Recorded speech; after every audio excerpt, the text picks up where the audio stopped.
प्रभु यीशु मसीह के नाम में सभी भाई बहनों को शालोम। खुदा का नाम मुबारक हो कि उसने हम लोगों को इकट्ठा होने का फजल दिया, और मैं विश्वास करता हूँ आप सब लोग आनंदित हैं अपनी अपनी जगहों पर। खुदा का नाम मुबारक हो कि उसने हमको पिछले दिनों में बड़ा संभाल के रखा और हम भले चंगे पाए जाते हैं, होने पाए। जब मैं शालोम बोलता हूँ आपके घरों में आपकी जाकर ये शालोम लगे प्रभु यीशु मसीह के नाम में, इस नाम में जिसमें जीवन पाया जाता है। जब ये नाम निकलता है तो ना तो मौत रोक सकती है इस नाम को आने से, ना बीमारी इस नाम को रोक सकती है। तो प्रभु यीशु मसीह के नाम में आपको चंगाइयाँ मिले और प्रभु यीशु मसीह के नाम में आपको शालोम मिले और आपकी तमाम ज़रूरतों को प्रभु यीशु मसीह के नाम पूरा करे। खुदा का नाम मुबारक हो। हमें महान नाम दिया गया है जिससे हमें उद्धार मिल सकता है।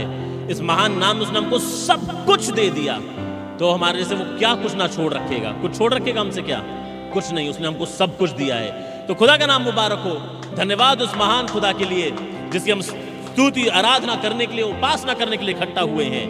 हालेलुया। आइए हम वो लोग हो जो माहौल बनाना जानते हो अपने खुदा के लिए। हालेलुया। अगर कोई तुमसे पूछे ये बेदारी कहाँ है, तो जाकर खड़े होकर तुम बोल सको तुम्हारे सामने बेदारी खड़ी हुई है। हालेलुया। तुम इंतजार मत करो कि तुम किसी की संगति में जाओ तो गर्म हो। तुमको खुद पवित्र आत्मा की आग से धधकता हुआ कोयला, सुलगता हुआ कोयला, अंगारा बन जाना चाहिए। कोयला क्या बोल रहा हूं मैं? खुदा का नाम मुबारक हो। तुम सुलगते हुए अंगारे रहो खुदा के लिए। वो खुदा की आग अंदर जले तुम्हारे अंदर। वो खुदा आज भी आग से जवाब देने की काबिलियत रखता है। हालेलुया। तो अगर किसी का दिल ठंडा है, आओ यहाँ पर पेंटेड फायर नहीं है, यहाँ पर तस्वीर से पुती हुई आग नहीं है। यहाँ पर वो खुदा है जो आज भी आग से जवाब देता है। हालेलुया। आइए अपने सरों को हम प्रार्थना में झुकाएं और मन को प्रभु की ओर लगाएं। वो महान खुदा। हालेलुया। पवित्र, महान और अति पवित्र प्रभु यीशु मसीह, आप जो स्वर्गों से भी ऊंचे उठाए गए खुदा हैं, आदि और अंत हैं आप, और अल्फा और ओमेगा हैं। पुराने नियम में आप ही चरवाहे थे और नए नियम में भी आप ही चरवाहे हैं। पुराने नियम में भी आप ही आमीन थे और नए नियम में भी आप ही आमीन हैं। ओ खुदावन, पुराने नियम में वही खुदा जो यहोवा है, वो नए नियम का प्रभु यीशु मसीह है। हम विश्वास करते हैं कि हमारा खुदा एक है। ओ खुदावन, अति स्तुति योग्य, महिमा से भरा हुआ, ज्योतिर्गमय खुदावंद हैं आप। हालेलुया। स्वर्गों पर इतने ऊंचे उठाए गए कि स्वर्ग पर भी दृष्टि करने के लिए आपको नीचे झुकना पड़ता है। आपका नाम सबसे ऊंचा है, आलीशान है, इसलिए आपके नाम की तारीफ, महिमा, स्तुति, आराधना, इज्जत, रुतबा, धन, वो खुदावन सब आपके नाम को चढ़ाया जाए। प्रभु यीशु मसीह, हम आपके चरणों में आते हैं खुदावन, उस लहू के नीचे जो आपने बड़ी मेहनत से अपनी प्रेम में हमारे लिए बहा दिया खुदावन, और स्वर्ग में जाकर हमारे लिए वो खून चढ़ाया ताकि प्रभु यीशु मसीह हमारा संपूर्ण छुटकारा हो सके। हालेलुया। धन्यवाद हो प्रभु यीशु मसीह। उस क्रूस की सामर्थ से ही हमारे पास याद है कि हम अनुग्रह के सिंहासन पर आ पाते हैं। ओ प्रभु, जब इतिहास के पन्ने खत्म हो रहे हैं और आपने एक बार हमको और मौका दिया कि हम आपके वचन के इर्द गिर्द इकट्ठा हो पाते हैं। ओ खुदावन, मेरी विनती प्रार्थना है, हमारे अकल की मूर्खताओं को दूर करें और प्रभु जी हमारी अकल की मूर्खता हैं उनको तोड़ दें खुदावन, और हम समझ सकें ये संदेश हमारे पास किस उद्देश्य के लिए भेजा गया है। हम वो बुद्धिमान लोग हो सकें जो समय को रिडीम करना जानते हो, जो जानते हो कि हम कौन से समय में रह रहे हैं, कितना समय हमारे लिए रह गया है। हम वो लोग हो जो समय की कीमत जानते हो खुदावन। ओ प्रभु यीशु मसीह, हर तरह की नॉनसेंस हमारे जीवनों से खत्म हो जाए, और जिस उद्देश्य के लिए आपने हमको इस युग में रखा, सनातन से जो आपने ठान लिया था, वो योजना जो आपके मन के पीछे वाले हिस्से में कैद थी, जरूरी है। आपने इतने 1000 साल, इतने 6000 साल तक इंतजार करा हमारे आने तक का, अब जरूरी है कि वो योजना पूरी हो। आपका पवित्र आत्मा अपने वचन के उन खुदावन वचनों को ले और हमारे अंदर खुदावन सब्जेक्शन लेकर आए ताकि वो वचन देधारी हो सके खुदावन। ओ वो बीज हमारे अंदर है, हम आपकी धूप के नीचे आते हैं, अपने मुख का सूरज हम पर चमकाएं और ये हरापन खुदावन सुनहलेपन में बदलता जाए। यही हमारी दुल्हन की बहाली है खुदावन, ये बहाली बख्शे खुदावन। ओ वो पहली और अंतिम बारिश हमारे ऊपर होने पाए कि भीग जाए हम इस बारिश में प्रभु जी, जब वो अलौकिक बादल हमारे पर जुम्बिश करता है। ओ खुदावन, हम सरोबर हो जाना चाहते हैं, हमें विजिट करे खुदावन जैसे पहले कभी ना करा हो। हम खुदा की और गहराई चाहते हैं, मदद करे प्रभु जी। ओ दया करें खुदावन, आप तो आशीषों के भंडार हैं खुदावन, खुदावन भेदों के भंडार हैं आपके अंदर प्रभु जी। अपने को जानने दे खुदावन, अपने मुकाशवे में डूबने दे खुदावन, वो सुरूर हमारी चाल में दिखे मुकाशवे का, जो इकलौती प्रबल जय करने वाली सामर्थ्य शैतान पर। ओ अपना मुकाशवा में उंडेले खुदावन। आपके लोग यहाँ पर खड़े मौजूद है प्रभु जी, ओ जो सुन रहे हैं, ओ खुदा मेरी विनती प्रार्थना है प्रभु यीशु मसीह के नाम में, आप दया करें उन पर, पापों अपराधों से कुछ दबे हुए उनको दूर करें, शुद्ध करें लोगों को, हर तरह की संसारिकता से जलाकर राख कर दे खुदा, संसारिकता जो हमारी जिंदगियों में पाई जाती है, और हमारे दिल में आपका वचन एक हो जाए खुदावन। यह दृश्य मिलाप होना चाहिए खुदावन इस दिन में, दया करें खुदावन। इस उद्देश्य के लिए हम अपने आप को आपके सब्जेक्शन में लेकर आते हैं वचन के प्रभु यीशु मसीह, हमें ईल्ड करने का फजल दें, हमें अपने आप को खुदावन उंडेलने का फजल दें, ताकि आपका वचन अपनी इच्छा को पूरा करे हमारे जीवनों में। मदद करें। इस मीटिंग को आपके हाथों में सुपुर्द करते हैं खुदावन, आपकी हुजूरी में कबूल होने पाए। प्रभु यीशु मसीह के नाम में विनती प्रार्थना मांगता हूँ, आमीन। हालेलुया, में गॉड बी प्रेज। खुदा का नाम मुबारक हो। आइए बड़े तालियों के स्वाद अपने महान महाराज धीराज का स्वागत करें। हालेलुया, की स्तुति के योग्य। हालेलुया, महाराज बादशाह शहंशाह इज़राइल का। हालेलुया, उसकी महिमा भरी हुई है कि स्वर्गदूत भी दो पंखों से अपने आंखों को ढक लेते हैं।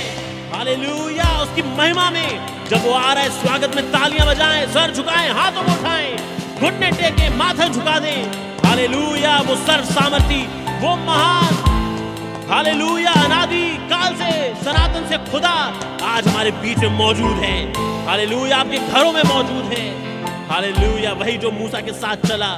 हालेलुया, जिसने अब्राहम को प्रतिज्ञा दी, वही हो जो यहोशू की लड़ाइयों को लड़ा, जिसने दाऊद को भेड़ों के पीछे से घूमने से इजराइल का राजा बना दिया, जिसने यहोशापात के समय में इजराइल को छुड़ाया, हिजकिय्याह की जिसने प्रार्थना सुन ली, अपने पुत्र को उसने भेज दिया, हमारे लिए नबी पौलुस को खड़ा करा, अपने वचन को हमारे लिए भेजा, और जब अंधकार में वचन चला गया मसीहत में, उसने हमारे खातिर हालेलुया इस आखिरी युग में एक महान नबी भेजा। हालेलुया, वो खुदा, हालेलुया, जो खानदानी खुदा है, हमारे पितरों का खुदा है। उसने प्रतिज्ञा करी थी कि मैं पुत्रों के दिलों को पितरों की ओर फेर दूंगा। हालेलुया, होना चाहिए ये सेवकाई, हमारे दिलों को सरगर्म करे पितरों के समान, हमारे दिलों को वापस फेर दे पितरों की तरफ। हालेलुया, क्या यही उद्देश्य के लिए खुदा ने ये सेवकाई हमारे पास नहीं भेजी? तो हमारी इस सेवकाई को हमारे पास जब खुदा ने भेजा, तो कैसे हमारे दिल ठंडे रह सकते हैं? बढ़ो, हमारे पितरों की जीवन जिंदगियां कैसी थी, उनके दिल कैसे सुलगते थे, वो कैसे अपनी शारीरिक ताकत को उंडेल देते थे अपने पिता, अपने खुदा के लिए। हालेलुया, उसी विश्वास पर हमको फेरा है एलिय्याह ने। खुदा का नाम मुबारक हो। आइए क्यों ना इस खुदा की तारीफ करें, आमीन, और उसकी स्तुति आराधना करें, महिमा करें उसकी। आमीन। एक गीत गाएंगे हम जूड़ा की किताब से, गीत नंबर 6।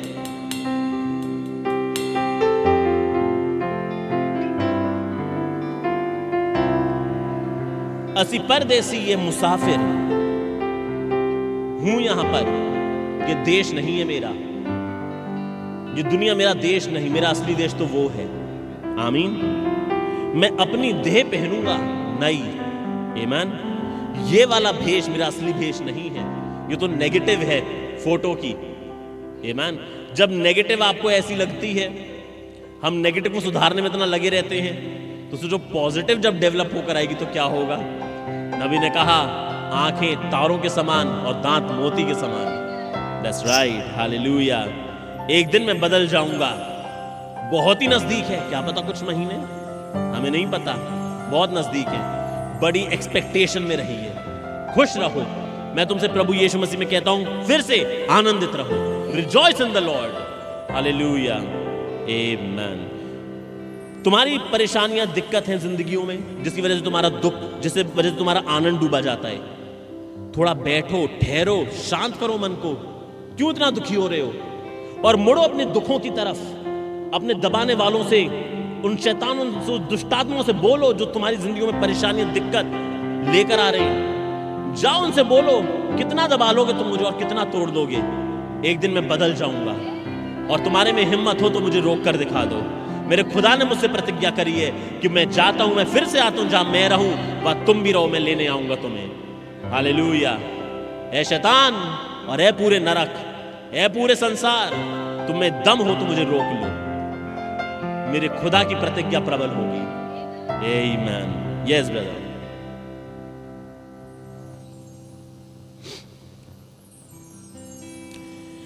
हालेलुया। आमीन। God's to be praised.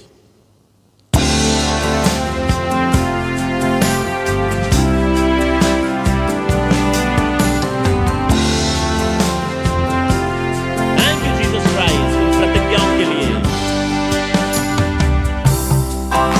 Amen, amen। ये आनंद का गीत है हमारे लिए। हालेलुया।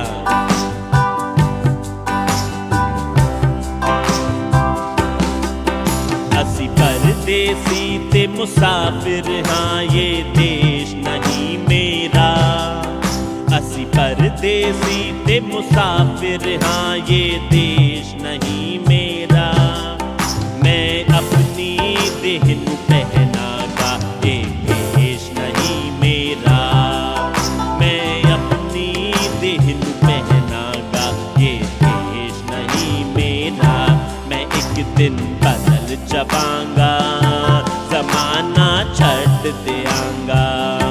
मैं एक दिन बदल जावांगा, ज़माना छੱਡ देंगा। हालेलुया। धन्यवाद हो खुदावन इन प्रतिज्ञाओं के लिए आपका। ओ ये मेरे दुख में मुझे ठानस बताते हैं कि एक अनंत सुख है। हालेलुया। उस देश दा राजा शाम मिले, जग बाग च ओंदा सी। उस देश दा राजा शाम मिले, जग बाग च ओंदा सी। मैनू अपने मुंह दे नाल खुदा हर रोज खिलाउंदा सी। मैनू अपने मुंह दे नाल खुदा हर रोज खिलाउंदा सी। इन बचना तो इलावा हुण कोई भोज नहीं मेरा। इन बचना तो इलावा हुण कोई भोज नहीं मेरा। मैं अपनी देह नू पहनागा, ये भेष नहीं मेरा। मैं अपनी देह नू पहनागा, ये भेष नहीं मेरा। मैं एक दिन बदल जावांगा, ज़माना छੱਡ देंगा। मैं एक दिन बदल जावांगा, ज़माना छੱਡ देंगा। हालेलुया। धन्यवाद हो। Thank you Jesus. इन दिनों में ये तो देह मुझे परेशान करती है, इसी को छोड़ दूंगा, मैं बदल जाऊंगा। हो मैं अपने देश नू जा रहा, कितनी खुशी हो रही है। मैं अपने देश नू जा रहा, कितनी खुशी हो रही है। मैं अपने आनू जा मिलना, मेरी आँख रो रही है। मैं अपने आनू जा मिलना, मेरी आँख रो रही है। भाई ब्रनम नू मैं जा मिलना, मेरी आँख रो रही है। भाई ब्रनम नू मैं जा मिलना, मेरी आँख रो रही है। मेरे नबी तो बद के थे, कोई और नहीं मेरा। मेरे नबी तो बद के थे, कोई और नहीं मेरा। मेरे सेवक तो बद के थे, कोई और नहीं मेरा। मेरे सेवक तो बद के थे, कोई और नहीं मेरा। मैं अपनी देह नू पहनागा, ये भेष नहीं मेरा। मैं अपनी देह नू पहनागा, ये भेष नहीं मेरा। मैं एक दिन बदल जावांगा, ज़माना छੱਡ देंगा। मैं एक दिन बदल जावांगा, ज़माना छੱਡ देंगा। ग्लोरी। हालेलुया। धन्यवाद हो। मैं तरस रहा हूँ खुदा आपसे मिलने को।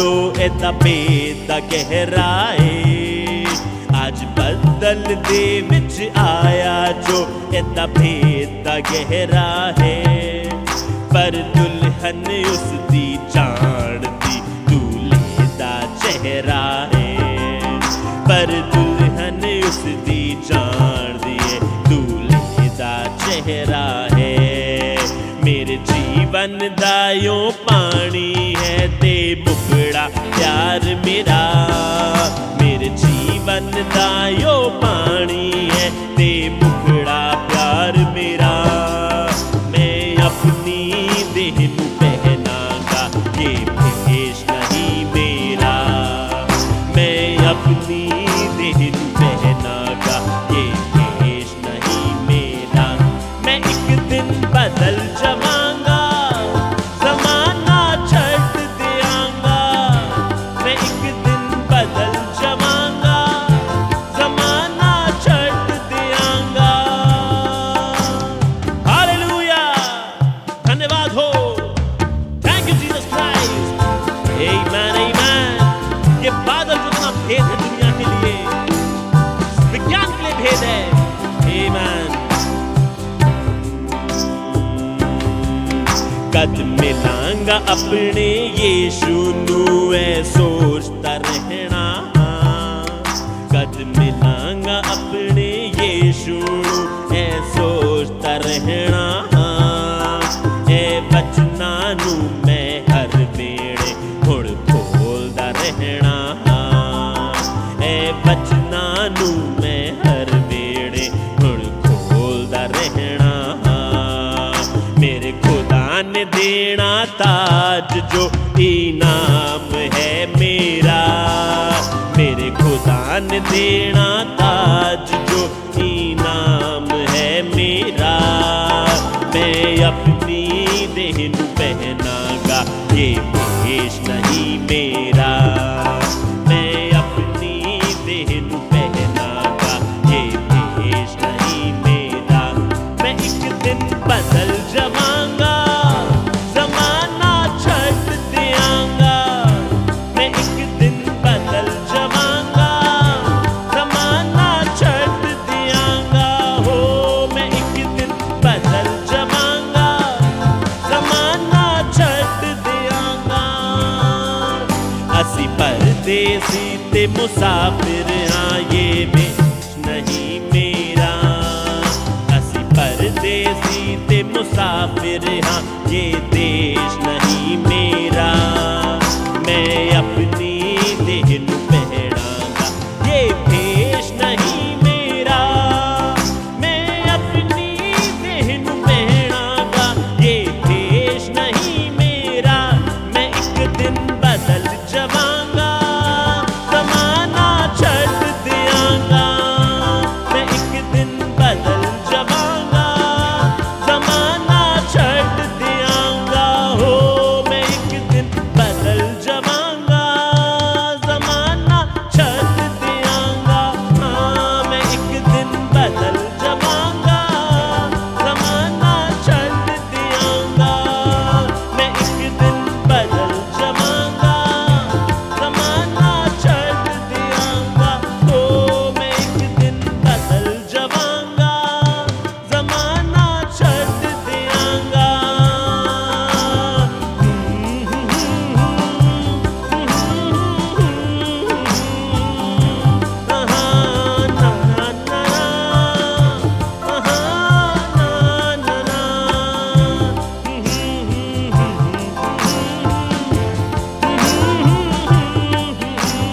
धन्यवाद हो ओ खुदावन इस महान प्यारी आमद का ओ धन्यवाद हो आपने प्रतिज्ञा करी थी 2000 साल पहले हर युग हर पीढ़ी इंतजार करते करते चली गई और इस दिन को देखना चाहा और सो गए इंतजार करते करते ओ धन्यवाद हो आपने मुझे ऐसे समय में रखा जब अपनी खुली आंखों से देखूंगा खुदावन हालेलुया मृत्यु का स्वाद ना चखूंगा कब्र में कभी ना जाऊंगा हालेलुया इस युग की महान भविष्यवाणी ओ जिंदा जिंदा हम देखेंगे ये मेरे खाते में आई खुदावन ओ कितना खास हूं मैं आपके लिए खुदावन ये मुझे कितना खास महसूस करवाता है जिस युग में आपने मुझे रखा, जो संदेश आपने मुझे दिया। ओ धन्यवाद हो प्रभु जी महाराज, ओ आपका धन्यवाद हो, आपकी स्तुति तारीफ हो।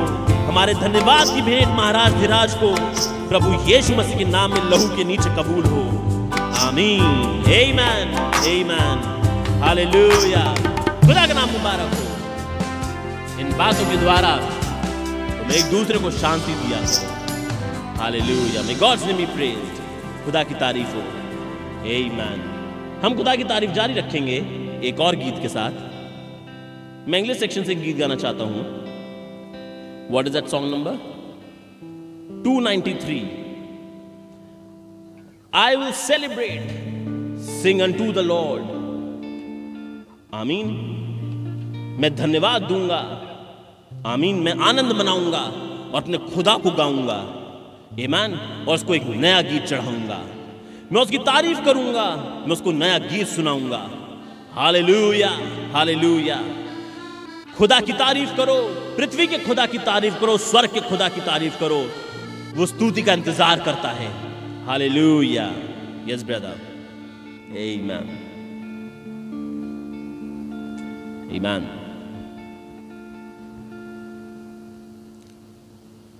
Glory.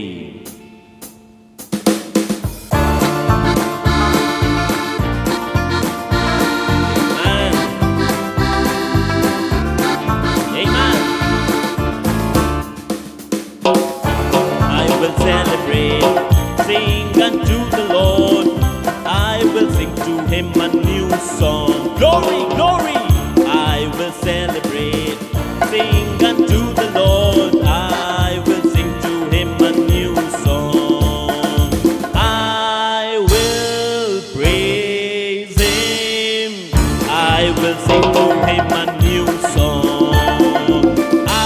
I will praise him,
and waiting to be praised, for God is waiting and waiting to be praised.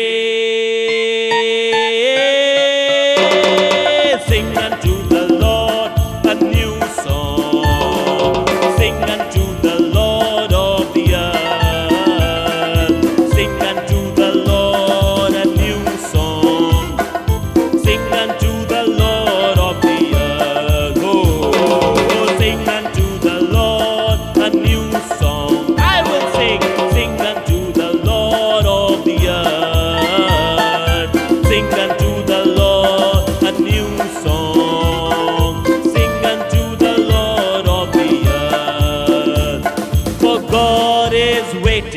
and waiting to be praised. For God is waiting and waiting to be praised. Sing to the Lord a new song. Glory, glory, sing unto the Lord of the earth. Sing unto the Lord a new song. Sing unto the Lord of the earth. I will celebrate. I will celebrate. Sing unto the Lord. I will sing to him a new song. I will praise him. I will praise him. Sing unto the Lord. I will sing to him a new song. I will praise him. I will sing to him a new song. I will praise him. I will sing to him a new song. That's why, hallelujah, hallelujah, hallelujah, hallelujah, hallelujah, hallelujah.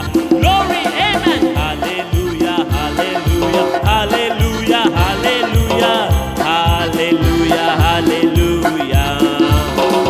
Sing unto the Lord a new song. Sing unto the Lord of the earth. Sing unto the Lord a new song. Sing unto the Lord of the earth. Oh, oh, oh. Sing unto the Lord a new song. Amen, amen. Sing unto the Lord of the earth. Sing unto the Lord a new song. Sing unto the Lord of the earth. For God is waiting and waiting to be praised. God is waiting and waiting to be praised. Sing unto the Lord a new song. Sing unto the Lord of the earth. Sing unto the Lord a new song. Sing unto the Lord of the earth. I will celebrate. I will celebrate. Sing unto the Lord. I will sing to him a new song. Amen, amen. I will celebrate. Sing unto the Lord. I will sing to him a new song. Holy, I will celebrate. Sing unto the Lord. I will sing to him a new song. I will celebrate. Sing unto the Lord. I will sing to him a new song. I will sing to him a new song. I will sing to him a new song. Amen. Hallelujah. खुदा का नाम मुबारक हो. उसी की तारीफ, जय, स्तुति, महिमा हो. हम खुदा को नया धन्यवाद का गीत चढ़ाएंगे, उसकी तारीफ करेंगे, आनंद मनाएंगे. हालेलुया. आमीन. खुदा की तारीफ करो, पृथ्वी के खुदा की तारीफ करो. हालेलुया. मनुष्य के राज में सर्व सामर्थ्य खुदा की चलती है. Hallelujah, hallelujah. Thank you Jesus Christ. आपका नाम मुबारक होवे. धन्यवाद की बेन प्रभु यीशु मसीह के नाम में चढ़ाते हैं. आमीन, आमीन. God give me praise. प्रभु यीशु मसीह के नाम का धन्यवाद हो. आमीन. आइए क्यों हम सब खड़े हो जाएं अपने नेशनल एंथम को गाने के लिए. Only believe, only believe. Hallelujah. That is our Christian national anthem. Amen. That is heavenly national anthem. You believe Jesus Christ is here?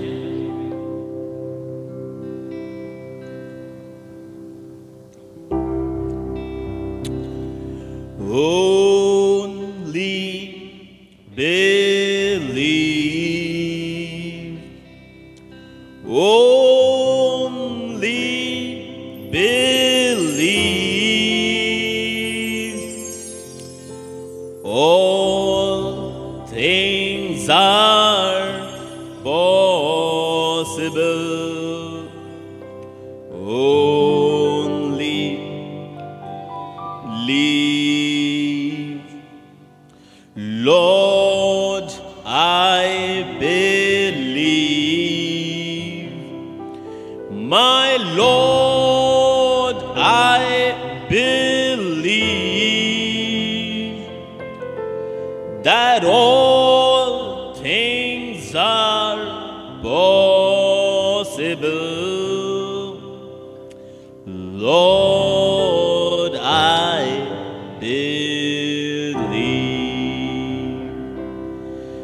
Jesus is here. My Jesus is here.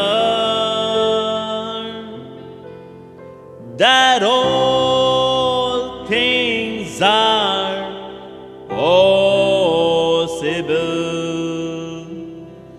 Jesus is here.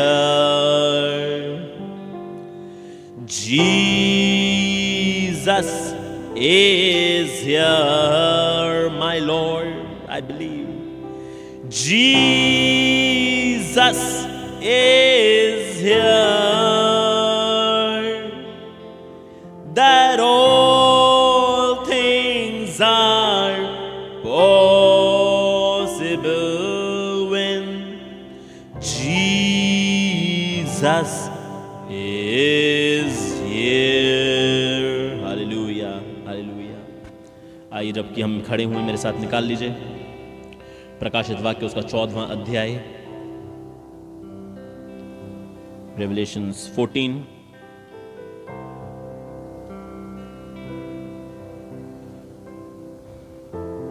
मुकाशवी की पुस्तक उसका 14वां अध्याय, और मैं उसकी 6वीं आयत से पढ़ रहा हूं। आप लोग अपनी बाइबल में देख सकते हैं। और मैं उसकी 6वीं आयत से 12वीं आयत तक पढ़ रहा हूं। आप लोग अपनी बाइबल में देख सकते हैं। And I saw another angel fly in the midst of heaven, having the everlasting gospel to preach unto them that dwell on the earth, and to every nation and kindred and tongue and people, saying with a loud voice, Fear God and give glory to him, for the hour of his judgment is come, and worship him that made heaven and earth and the sea and the fountains of water. And there followed another angel, saying, Babylon is fallen, that great city, because she made all nations drink of the wine of the wrath of her fornication. And the third angel followed them, saying with a loud voice, If any man worship the beast and his image, and receive his mark in his forehead or in his hand, the same shall drink of the wine of the wrath of God, which is poured out without mixture into the cup of his indignation. And he shall be tormented with fire and brimstone in the presence of the holy angels and the presence of the Lamb. And the smoke of the torment ascended up forever and ever, and they have no rest, nor day or nor night, who worship the beast and his image, and whosoever receiveth the mark of his name. Here is the patience of the saints. Here are they that keep the commandments of God and the faith of Jesus. आइए हम प्रार्थना करें। प्यारे प्रभु यीशु मसीह, हमने आपके वचन को पढ़ा है। मेरी विनती प्रार्थना है, अपने वचन के पढ़े जाने पर हमें आशीषित करें, और खुदावन इस वचन को खोलें जो आपके नबी ने, आपके आत्मा ने इस युग में अपने नबी के द्वारा बोला। हम वही जानना चाहते हैं। होने पाए ये चीज़ें ज्ञान ना रहें, होने पाए ये चीज़ें जब हमारी आंखों के सामने खुलती हैं तो हम समझें कि वचन कितना घट चुका है और हम रह कहाँ रहे हैं। खुदावन दया करें। ये विनती प्रार्थना है महान खुदावन प्रभु यीशु मसीह के नाम में मांगता हूँ, आपकी ज़रूर कबूल होने पाए। आमीन एंड आमीन। खुदा का नाम मुबारक हो। आप लोग बैठ सकते हैं।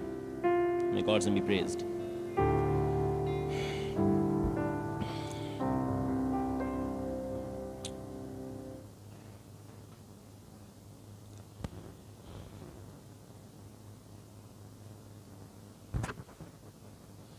मुझे मालूम है आप लोग थके हुए हैं वॉच नाइट से, और खुदा रहम करे कि खुदा हमारी प्रार्थनाओं को जवाब दे। मैं ज़्यादा लंबा आज प्रचार नहीं करना चाह रहा। मैं कुछ बातें आप लोगों के साथ शेयर करना चाहता हूँ, क्योंकि मुझे मालूम है कि पूरी रात जगने के बाद फिर मीटिंग अटेंड करना ईमान, और उसके बावजूद भी मैं एक्सपेक्ट करता हूँ कि आप लोग मेहनत करेंगे और मेरे साथ वचन में बने रहेंगे ईमान, कि हम मीटिंग, हमारी रिस्पॉन्सिबिलिटी है संडे की मीटिंग को खुदा के सामने अपने मुंह दिखा के लिए हम आएँ। आमीन। और मुझे ध्यान है कि जब थकावट होती है तो उसके बावजूद भी हम मीटिंग को मीटिंग से समझौता नहीं करना चाहते, हम मीटिंग्स रखना चाहते हैं। आमीन।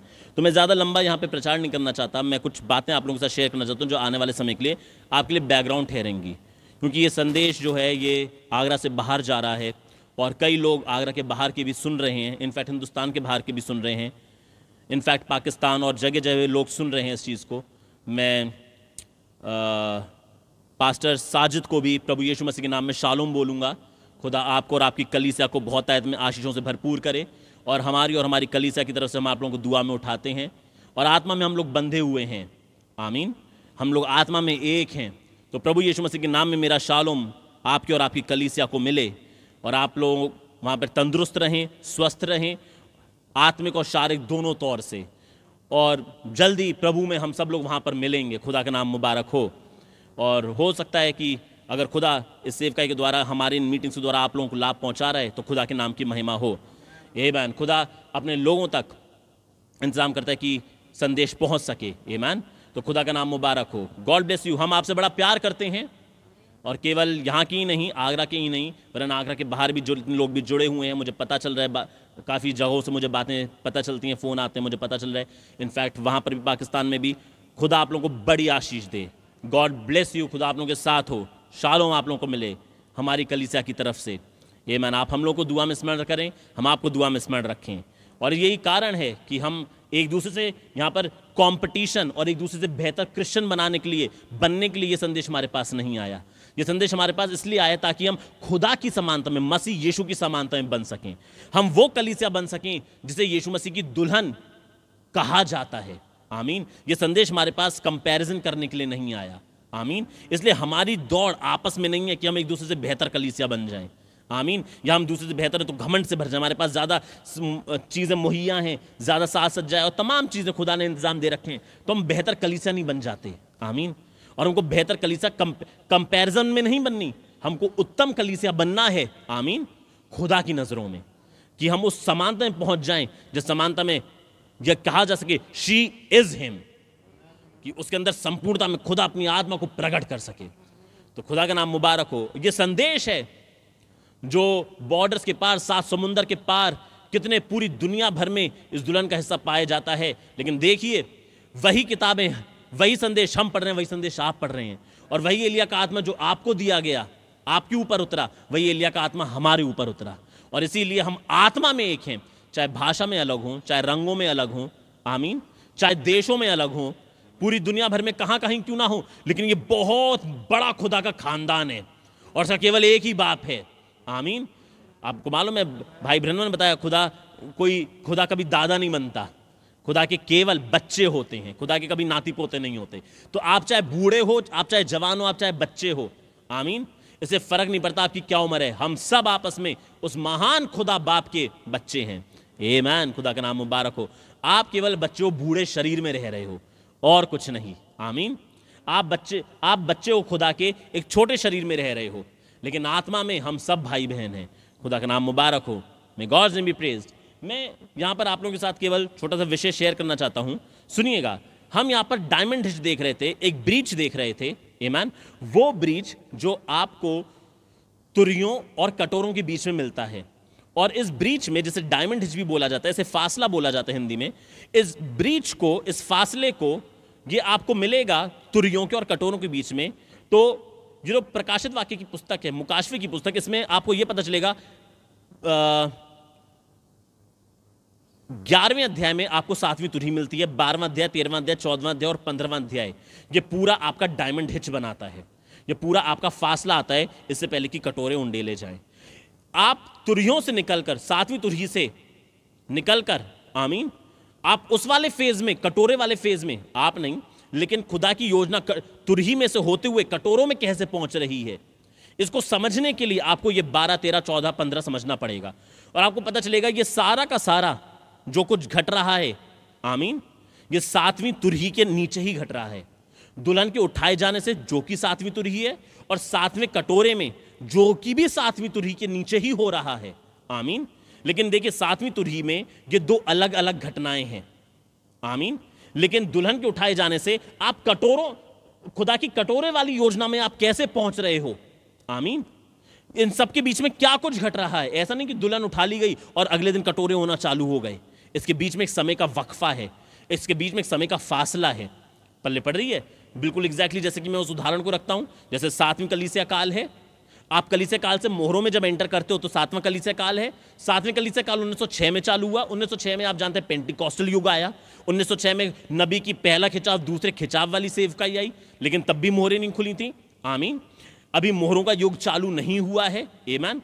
लेकिन एकदम से आप 7वीं कलीसिया काल में रह रहे हो और एकदम से इस कलीसिया काल में कुछ लोग हैं, आमीन, जिन पर मोहरें खुल गईं। वो पेंटिकॉस्टल युग से बाहर निकलकर पहले खिंचाव और दूसरे खिंचाव से बाहर निकलकर किस में पहुंच गए? तीसरे खिंचाव में, मोहरों में के युग में पहुंच गए। लेकिन मोहरों के युग में पहुंचने के लिए आपके पास बीच में एक चौथा और 5वां अध्याय होना चाहिए मुकाशवे का। आमीन। ये चौथा और 5वां अध्याय होना चाहिए जो फासला कहलाया जाता है कलीसिया काल और मोहरों के बीच का। इस फासले में मोहरें खुल कैसे गईं? आप कलीसिया काल में थे, सातवें कलीसिया काल से आप मोहरों में कैसे चले गए एकदम से? बीच में कुछ घटा है। बिल्कुल इसी तरह से जब आप 7वीं मोहर में हो, 7वीं मोहर में 7वीं तुरही पाई जाती है। आमीन।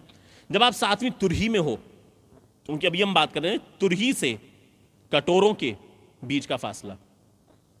आमीन। तो तुरही में आपका रैप्चर हो रहा है और 7वीं तुरही के ही तहत के नीचे ये कटोरा उंडेला जा रहा है। लेकिन इन दोनों घटनाओं के बीच में बहुत कुछ फासला है। आमीन। तो देखिए, जब हमने प्रकाशित वाक्य 12वां अध्याय पढ़ा था, आपको मालूम है इस मुकाशवे की पुस्तक में, 12वें अध्याय की पुस्तक में, आमीन, इस किताब में आपको यह पता चलेगा कि एक अजगर है जो स्त्री को खाने आ रहा है। आमीन। ये घटना कब घट रही है? ये 7वीं मोहर के नीचे ही घट रही है, जब वो सताव आएगा। आमीन। तो आपको फासला दिखा रहा है कि इस घटना में हो क्या रहा है। बच्चा उठा लिया गया। आमीन। ये कब घट रहा है? ये 7वीं तुरही के नीचे घट रहा है। उसके बाद वो अजगर शेष बचे हुए बीज से युद्ध करने के लिए गया। आमीन। मूर्ख कुमारी से। क्या अभी कटोरे उंडेल दिए गए? नहीं। तो ये कहां घट रहा है? ये तमाम चीजें फासले में। आमीन। उसके बाद जब प्रकाश वाक्य 13वें अध्याय में आते हो आप, मुकाशवे की किताब में जब 13वें अध्याय में आप पहुंचते हो तो आपको पता चलता है 13वें अध्याय में 2 पशु हैं। आमीन। और ये पशु यहां तक पहुंचे कैसे फासले में, इसको बताने के लिए कहां से शुरू करा गया कि वो समुंदर में से निकला एक पशु, उसको एक घाव लगा, एक ऐसा घाव कि वो मरने पर था। और हमने देखा था वो घाव क्या था, जब वो पागान रोम खत्म होने पर था। फिर वो घाव चंगा हो गया, वो पोपीय रोम बन गया और तमाम चीजें। आमीन। और हमने देखा था कि ये जो पशु है जिसको बड़ा बोल दिया गया था मुंह खोलने के लिए कि खुदा के और स्वर्ग में रहने वालों के विरोध में निंदा करे। आमीन। हमने देखा था निंदा भरे नाम क्या और ये निंदा क्या है। ये निंदा करने का मतलब ये नहीं है कि ये खुदा को गालियां दे रहे हैं। नो, ये जब खुदा को आप गलत उपाधियां दो जो वो नहीं है, आप उसको वैसा बताओ। जब आप बोलो कि एक नहीं 3 खुदा हैं, ये खुदा की निंदा करना है। जब आप ये कहो कि माता मरियम स्वर्ग की रानी है, वो बीच में बिचवाई करती है, ये खुदा और उसकी कुर्बानी की निंदा है। उसने जान दी थी वो इंसान और लोगों के बीच में खड़ा हो सके। आपने उस औहदे की तौहीन कर दी। आपने उसकी बिचवाई के कार्य को, जो वो अपनी महिमा किसी और से नहीं बांटता, कि वो अपने दम पर इंसान को, पापी को खुदा से मिलाने की काबिलियत रखता है, उसको किसी के इंटरसेसर की जरूरत नहीं है, आपने इसी की तौहीन कर दी। आपने तो निरे संत लगा दिए, निरे वो लगा दिए। पल्ले पड़ रही है। इस तरीके से खुदा की निंदा करी जाती है झूठी शिक्षाओं के द्वारा। आप निंदा भरे नाम संदेश पढ़िए, आपको पता चलेगा। आमीन। एनीवेज, और हमने देखा था कि ये जो पशु है जो समुद्र से निकला, इसको जो बड़ा बोल दिया गया, बड़ा बोल बोलने के लिए मुंह दिया गया, यही वो 8वां सींग था दानियल का, दानियल 7वें अध्याय का। आमीन। 8वां सींग ध्यान है आप लोगों को जी? और अगर ध्यान नहीं तो मैं कहूंगा कि जाइए और फिर से रिवाइज मारिए। उसके बाद हमने देखा तो दूसरा पशु जो पृथ्वी में से निकल रहा है, 2 सींग थे उसके, एक्लेसियास्टिकल पावर और रिलीजियस पावर। आमीन। पॉलिटिकल पावर और रिलीजियस पावर। आमीन। एक्लेसियास्टिकल, सॉरी, वो तो रिलीजियस ही हो गई, ठीक है। पॉलिटिकल पावर एंड एक्लेसियास्टिकल पावर्स, ये दोनों राइट्स देता है, राजनीतिक स्वतंत्रता भी और धार्मिक स्वतंत्रता भी। पल्ले पड़ रही है। ये अधिकार देता है। लगता मेमना जैसा है, लेकिन अजगर ने इसको अपनी सामर्थ्य दे रखी है। आमीन। तो आपको पता चलेगा कि ये जो दूसरा पशु है ये कौन है? अमेरिका। आज सब लोग अमेरिका भाग रहे हैं। आमीन। अमेरिका पूरी दुनिया में वर्ल्ड पावर बना हुआ है, लेकिन आपको मालूम है कि इस अमेरिका का क्या हाल होने वाला है, क्योंकि अजगर ने इसको सामर्थ्य दे रखी है। तो अखबारों में और मीडिया में और जो भी ग्लैमर ये दिखाकर सामने लेकर आता है, उससे धोखा मत खाइएगा। देखिए बाइबल इसका क्या पोल खोल रही है, अमेरिका की क्या गत होने वाली है अंत में। आपको अपने नबी के वो 7 दर्शन याद हैं? That's right. और इन 7 दर्शनों में आप देखिए, चौथे, 5वें, 6वें, 7वें दर्शन ये सबको किसको लेकर थे? अमेरिका को लेकर। That is right. पहला दर्शन फासीवाद, दूसरा दर्शन नाजीवाद, तीसरा दर्शन साम्यवाद, आमीन, और चौथा दर्शन विज्ञान में आधुनिकता, आमीन। अमेरिका में देखिए विज्ञान में आधुनिकता। 5वां दर्शन स्त्रियों का नैतिक पतन, आमीन। और 6वां दर्शन, नहीं, लॉस एंजल्स पानी में नहीं, देयर इज वन मोर, एक और दर्शन है, एक क्रूर स्त्री, आमीन। 6वां दर्शन जो अमेरिका में खड़ी हो रही है, वो बहुत खूबसूरत है लेकिन अमेरिका में खड़ी हो रही है। बाइबल ने कहा I believe that is Roman Catholic church, जो व्हाइट हाउस में घुस रहा है, आमीन। और उसके बाद 7वां दर्शन, एक बहुत बड़ा धमाका, और देखा दूर तक राख ही राख है अमेरिका। तो आप उसकी ग्लैमर से सोचिए, जब अमेरिका की ये हालत होने वाली है, जो ग्लैमर इतने हो चुका है, अमेरिका ग्लैमरस देश हो चुका है, आप सोचिए ये जो मार्केट और ये जो आधुनिकता आप देख रहे हो, मॉडर्निज्म, उसका क्या हालत होगा। क्या आप इस दुनिया को जो ये शान और शौकत ये शैतान ने लगा रखी है, अपनी सल्तनत यहाँ पर जो खड़ी कर रखी है, इतना modernisation, so called urbanisation, so called modernism, और जैसे कहते हैं कि ये तो मॉडर्न सभ्यता है, 21वीं शताब्दी की सभ्यता है, आमीन। आप क्या इसके पीछे राख देख पाते हो? आप आने वाले दिनों में क्या आपको राख दिखाई देती है इन जगहों पर? That's right. क्योंकि आपको मालूम है, नबी ने बताया कि जो मिलेनियम होगा वो इस पृथ्वी को पूरा साफ कर देगा। मिलेनियम से पूरी पृथ्वी राख हो जानी है, मुझे माफ करिएगा, पूरी राख हो जानी है, आमीन।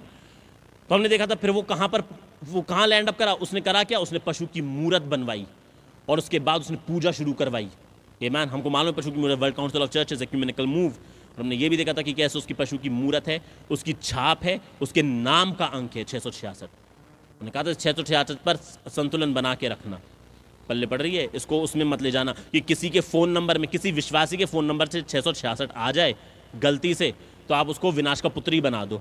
ऐसा नहीं होता, पल्ले पड़ रही है, कुछ चीज़ें हमारे हाथों में नहीं होती। एनीवेज, तो खुदा आप लोगों को बड़ी आशीष दे। सुनिएगा, मैं आ रहा हूँ उसके बाद सीधे 14वें अध्याय पर। तो आपको मालूम है, जब ये युद्ध करने आएगा दूसरा पशु, जिन जिन पर भी पशु की छाप नहीं, उसकी नाम का अंक नहीं, आपको मालूम है 13वें अध्याय में क्या लिखा है? वो उनको मारेगा और घात करेगा, आमीन। एक बड़ा सताव होने वाला है। मुझे बताइए, क्या बिल्कुल एग्जैक्टली यही चीज़ 12वें अध्याय में रिकॉर्डेड नहीं है कि वो शेष बीज से अजगर लड़ने के लिए आएगा? लेकिन आएगा कैसे वो अजगर लड़ने के लिए? दैट इज रिकॉर्डेड इन 13वें अध्याय में कि अजगर डायरेक्टली नहीं लड़ रहा, अजगर की एक सवारी है, आमीन। एक दूसरा पशु है, क्योंकि अजगर बैठा किसमें? पहले पशु में, और पहले पशु की सवारी कौन है? दूसरा पशु। दूसरा पशु पहले पशु का सारा काम करता है, उसकी सामर्थ्य को लागू करवाता है, आमीन। तो आपको मालूम है पहले अध्याय में जब 12वें अध्याय में जब अजगर खाने के लिए आ रहा है, युद्ध करने के लिए आ रहा है शेष बचे हुओं से, ईमान, तो क्या होगा? ये कैसे करेगा वो? आपको मालूम है ये पहले पशु के में तो बैठा होगा, लेकिन पहले पशु किसके द्वारा पावर ऑपरेट करेगा? दूसरे पशु के द्वारा। दूसरा पशु इस चीज को कैसे ऑपरेट करेगा? पशु की मूरत के द्वारा, जिसके द्वारा वो पूरी दुनिया को इकट्ठा करेगा। और उसके पास कारण होगा, या फिर तो तुम इधर के मेंबर बनो या फिर प्रचार करना बंद करो। That is exactly right. आगे बस लाइसेंस नहीं, आप प्रचार नहीं कर सकते, ये बात बिल्कुल सही है, पल्ले पड़ रही है। आप प्रार्थना भी नहीं कर सकते। सुनिएगा, मैं सीधे फिर आ रहा हूं। तो आपको पता चला 13वें अध्याय में हम जब देख रहे हैं, एक सताव को देख रहे हैं, एक परसिक्यूशन को देख रहे हैं, क्योंकि जो लोग पशु की मूरत नहीं की छाप नहीं लेंगे वो कौन होंगे? मूर्ख कुमारी। वो मना कर देंगे, वो अपनी गवाही यीशु मसीह के लिए खून से सील कर देंगे, लेकिन झुकेंगे नहीं, क्योंकि वो गॉड सीड है, और God seed mark of the beast नहीं ले सकता। वो कट जाएंगे लेकिन पशु की छाप नहीं लेंगे, क्योंकि उनका विश्वास भी यही है। वो इतने रगड़ फेथ के हैं कि वो कहेंगे कि भैया हम कट जाएंगे लेकिन हम मरें, मतलब हम कबूल नहीं करेंगे पशु की छाप। वो मरने तक विश्वास योग्य ठहरेंगे, आमीन। उनके पास ये रफ रगड़ फेथ है जो मरने से भी नहीं डरते, पल्ले पड़ रही है? क्योंकि वो इंस्पायर्ड हैं बाइबल के उस वाले हिस्से से जहां पर लोगों ने अपनी जान तक दे दी मसीह के लिए। लेकिन बस चूक क्या थी कि उनके पास तेल नहीं था, उनके पास बुद्धि नहीं थी इस युग में। वो इस आत्मा से, जो उड़ने वाले उकाब का आत्मा था इस युग में, जो उनको उड़ा कर ले जाए इस युग में, आमीन, उससे वो आत्मा उनको नहीं मिला। ईमान। तो वो थे तो कुमारी स्त्री, लेकिन वो मूर्ख ठहरी थी। ईमान। उसके पास तेल नहीं था, लेकिन उसने अपना जीवन कुमारा रखा, वो भ्रष्ट नहीं हो पाई। पल्ले पड़ रही है जी। एनीवेज, तो दरवाजा बंद हो गया, एनीवेज, और बाहर रह गई। सुनिएगा ध्यान से। तो पता चला उसके बाद जब हम 14वें अध्याय में आते हैं, तो 14वें अध्याय में 1 अध्याय से 5वीं आयत मैं पढ़वा देता हूं, भैया पढ़ दीजिए, और फिर मैं इसको सीधे चलूंगा, अपना विषय दे दूंगा मैं आपको। 1:5। फिर मैंने दृष्टि की और देखो वह मेमना सिय्योन पहाड़ पर खड़ा है, और उसके साथ 1,44,000 जन हैं, जिनके माथे पर उसका और उसके पिता का नाम लिखा हुआ है। और स्वर्ग से मुझे एक ऐसा शब्द सुनाई दिया जो जल की बहुत सी धाराओं और बड़े गर्जन का शब्द था। हाँ। और जो शब्द मैंने सुना वह ये ऐसा था, मानो वीणा बजाने वाला वीणा बजा रहे हों। वे सिंहासन के सामने और चारों ओर प्राणियों और प्राचीनों के सामने एक नया गीत गा रहे थे। उन 1,44,000 जनों को छोड़ जो पृथ्वी पर से मोल लिए गए थे, कोई वह गीत ना सीख सकता था। ये वे हैं जो स्त्रियों के साथ अशुद्ध नहीं हुए पर कुंवारे हैं। ये वे ही हैं कि जहाँ कहीं मेमना जाता है वे उसके पीछे हो लेते हैं। हाँ। ये तो खुदा के निमित्त पहले फल होने के लिए मनुष्यों से मोल लिए गए हैं। उनके मुंह से कभी झूठ ना निकला था, वे निर्दोष हैं। God bless you. आपको पता चला ये कब की घटना है? जब सिय्योन पर्वत पर ये 1,44,000 खड़े हुए हैं, ये मिलेनियम की घटना है। तो आपको ये सीन दिखा रहे हैं मिलेनियम के बाद का, सॉरी, कटोरों के बाद का, कटोरों के बाद मिलेनियम लग रहा है। आमीन। और वहाँ पर 1,44,000 खड़े हुए हैं। मैं इस पर प्रचार नहीं कर रहा, ये मैं, क्योंकि मेरा विषय नहीं है। और लिखा है कि वो स्त्रियों के साथ अशुद्ध नहीं किए गए। कौन है ये स्त्रियाँ? कलीसियाँ, जिनके साथ इन्होंने अशुद्धता नहीं करी, उनकी शिक्षाओं में शामिल नहीं हुए। क्यों? क्योंकि 1,44,000 के पास मूसा और एलिया पहुँच गए थे। बाकी इजराइल का क्या हुआ? क्योंकि सारा इजराइल जो इजराइल है वो इजराइल नहीं है। सारा इजराइल जो इजराइल कहलाया जाता है वो इजराइल नहीं है। खुदा की नज़र में इजराइल केवल कितना ही है? 1,44,000। पल्ले पड़ रही है। अब मैं आ रहा हूँ 6वीं आयत पर, सुनिएगा ध्यान से। अब सीन बदलता है और यहाँ पर हम 6वीं आयत पर आ रहे हैं और मैं अपना विषय आपको दे रहा हूँ, सुनिएगा। The battle of Armageddon always follows the message of the third angel. या मैं कर दूं, ऐसा लिख देता हूं, Armageddon follows the message of the third angel. Armageddon follows the message of the third angel. मैं फिर से कर रहा हूं हिंदी में। अर्मागिदोन का युद्ध हमेशा आता है तीसरे दूत के संदेश के बाद। अर्मागिदोन का युद्ध हमेशा आता है तीसरे दूत के संदेश के बाद। आमीन। अब सुनिएगा, यह स्क्रिप्चर बहुतों के लिए एक मिस्ट्री सी है, लेकिन मैं आपको बताऊं, अगर आप संदेश में हो, भाई ब्रैनम ने सी स्पष्ट परिभाषाएं दी हैं और मैं वो परिभाषाएं आपके सामने रखना चाह रहा हूं। इस पर मैं बिल्टअप बाद में करूंगा, लेकिन मैं आपको पैटर्न दिखाना चाह रहा हूं कि बाइबल कैसे अपने पैटर्न को फॉलो करती है। सुनिएगा भैया, 6वीं आयत पढ़ दीजिए। फिर मैंने एक और स्वर्गदूत को आकाश के बीच उड़ते हुए देखा, जिसके पास पृथ्वी पर रहने वालों की हर एक जाति और कुल और भाषा और लोगों को सुनने के लिए सनातन सुसमाचार था। सनातन सुसमाचार था किसके पास? इस उड़ते हुए स्वर्गदूत के पास। अब देखिए, अगर आप शारीरिक हैं और शारीरिक नजरिए से केवल इसको देख रहे हैं, तो एक बात ध्यान रखिएगा, आपके दिमाग में यही आएगा, जैसी तस्वीर वैसे ही आप सोचोगे। बिल्कुल एग्जैक्टली आपको इस प्रकाशित वाक्य की, मुकाशवी की किताब की भाषा को समझने के लिए, आमीन, आपको समझना चाहिए किताब किस में लिखी है? चिन्हों में लिखी गई है। और आपके पास चिन्हों की परिभाषाएं होनी चाहिए। वो चिन्ह एक खास तरीके से, एक खास परिभाषा में लिखे गए हैं। सॉरी, खास परिभाषा में नहीं, वो चिन्ह एक खास घटना में इस्तेमाल किए गए हैं उस घटना में से ही आप पता लगा लीजिए कि वो चिन्ह की परिभाषा क्या है। उदाहरण के तौर पे मैं आपको बताऊं, पानी बाइबल में किसको दर्शाता है? वचन को भी दर्शाता है और भीड़, जाति, लोक, भाषा। अब पानी वचन को दर्शा रहा है या भीड़ को दर्शा रहा है, आप कैसे समझोगे? आप ये देखोगे कि वो चिन्ह पानी का किस घटना में इस्तेमाल किया जा रहा है। आपको यहेजकेल ध्यान है, वो मैंने स्क्रिप्चर पढ़वाया था 37 या 47 if I am not wrong, आमीन। जब हमने देखा था बेदारी दुल्हन की, आमीन, खुदा ने यहेजकेल से क्या कहा था कि 2000 कदम पानी में आ जा, आमीन। उसके बाद फिर 2000 कदम पानी में और आ जा, तो वो जल में और आगे 2000 कदम आगे बढ़ता गया, बढ़ता गया, बढ़ता गया, आमीन। पूरे 4000 कदम खुदा, सॉरी 4 नहीं, 2000, 4000, 6000, पूरा 8000 कदम खुदा ने आगे बढ़वा दिया उसको, और तब तक जब तक पानी पूरा बहने योग्य नहीं हो गया। उस जगह नबी ने पानी की परिभाषा क्या बताई? वचन। तो मैं बस ये आपको उदाहरण बता रहा हूं कि जिस तरीके का चिन्ह जिस घटना में इस्तेमाल हो रहा है उसके हिसाब से आप परिभाषा स्थापित करते हैं। और बाइबल की कोई भी चिन्ह, आमीन, बाइबल ही परिभाषित करती है उस चिन्ह को।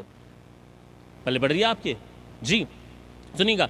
तो आपको लगेगा कि वो स्वर्ग का फरिश्ता है जिसके पंख हैं, आमीन, और वो उड़ते हुए जा रहा है, आमीन। अब आपको एक बात पता चलेगी, जब ये दूत उड़ते हुए जा रहा है, ये सचमुच में क्या वो वाला फरिश्ता है जो खुदा के पास पंखों वाले हैं?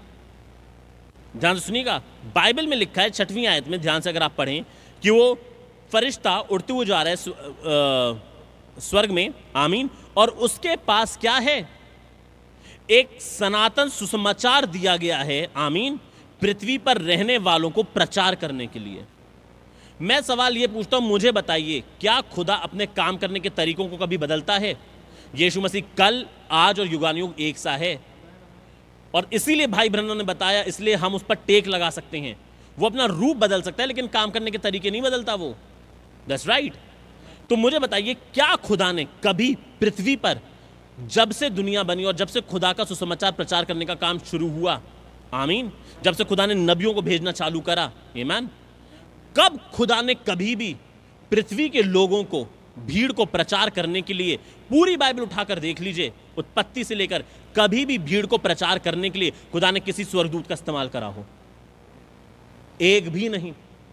इनफैक्ट मैं आपको बताता हूं, जो स्वर्गदूत है ना, बाइबल बताती है वो छुटकारा पाए हुए लोगों की सेवा टहल करने वाली आत्माएं हैं।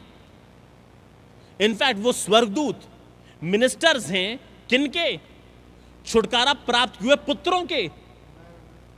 मैं आपको स्क्रिप्चर दिखा दूं तब आपको पता चलेगा ये स्वर्गदूत हैं कौन। मेरे साथ एक आयत निकाली भैया, प्रेरितों काम की पुस्तक, इमाल की पुस्तक, और इमाल की किताब में आप ये निकालिए भैया, एक minute, let me just see, 5वां अध्याय है शायद,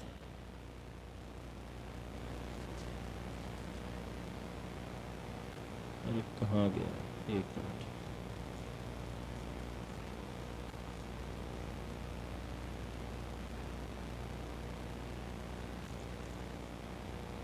निकाल ली भैया जी। 5वां अध्याय, उसकी 17वीं आयत से पढ़िएगा भैया, सुनिए।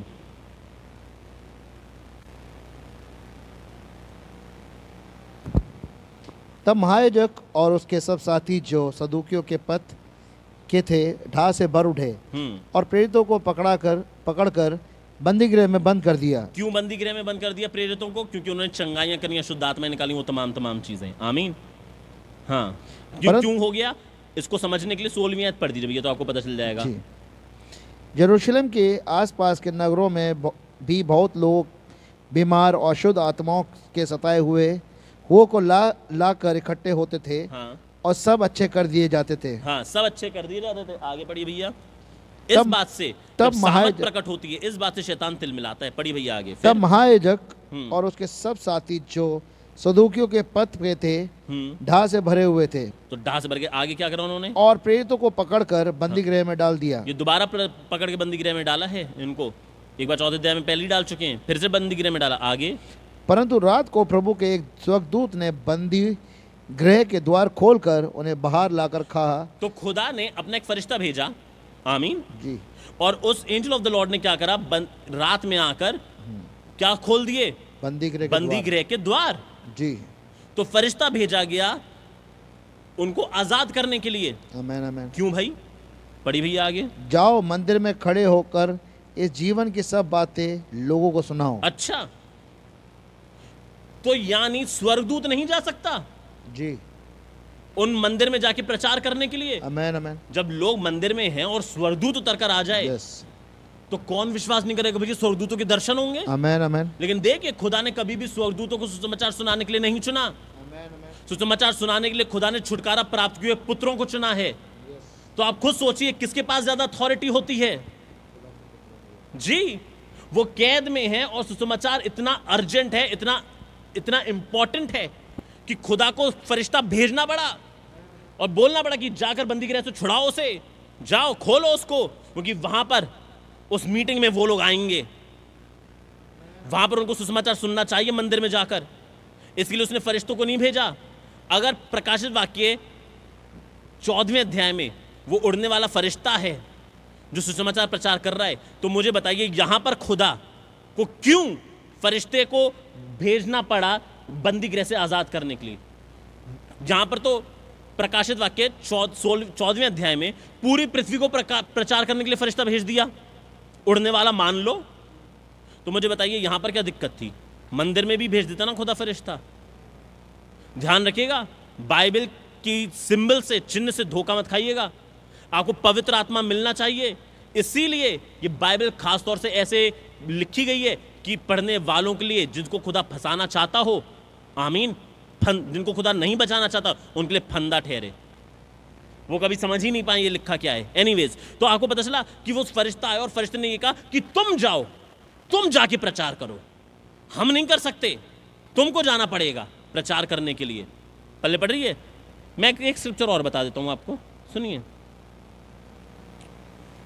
if I'm not wrong। जी, प्रकाश वाक्य कह रहा हूं, रसूलों की इमाल की किताब, ये प्रेरित काम की किताब भैया, और उसकी 12वां अध्याय निकाल लीजिए इसी का। और देखिए हेरोद ने क्या करा, पतरस को अंदर करवाया। ठीक है, 6वीं आयत से पढ़ दीजिए भैया। जब हेरोदेस उसे लोगों के सामने लाने को था, उसी रात पतरस 2 जंजीरों में बंधा हुआ 2 सिपाहियों के बीच में सो रहा था, और पहरुए द्वार पर बंदी गृह की रखवाली कर रहे थे। तो देखो प्रभु का एक स्वर्गदूत आ खड़ा हुआ और उस कोठरी में ज्योति चमकी, और उसने पतरस की पसली पर हाथ मार के उसे जगाया और कहा, उठ जल्दी कर। और उसके हाथों से जंजीरें खुलकर गिर पड़ी। तब स्वर्गदूत ने उससे कहा, कमर बांध और अपने जूते पहन ले। उसने वैसा ही किया। फिर उसने उससे कहा, अपना वस्त्र पहनकर मेरे पीछे हो ले। वह निकल कर उसके पीछे हो लिया, परंतु वह ये न जानता था कि जो स्वर्गदूत कह रहा है वह सच है, वरन ये समझा कि मैं दर्शन देख रहा हूँ। तब वे पहले और दूसरे पहर से निकलकर उस लोहे के फाटक पर पहुंचे जो नगर की ओर है। वे उनके लिए आप खुल गया, और वे निकलकर एक ही गली होकर गए, परंतु तुरंत ही स्वर्गदूत उसे छोड़कर चला गया। तब पतरस ने सचेत होकर कहा, अब मैंने सच जान लिया है कि प्रभु ने अपना स्वर्गदूत भेजकर मुझे हेरोदेस के हाथ से छुड़ा लिया। हाँ, तो स्वर्गदूत को भेज के खुदा छुड़ा रहा है। और अब आप आगे पढ़ेंगे, 19वीं आयत पढ़ दीजिए भैया।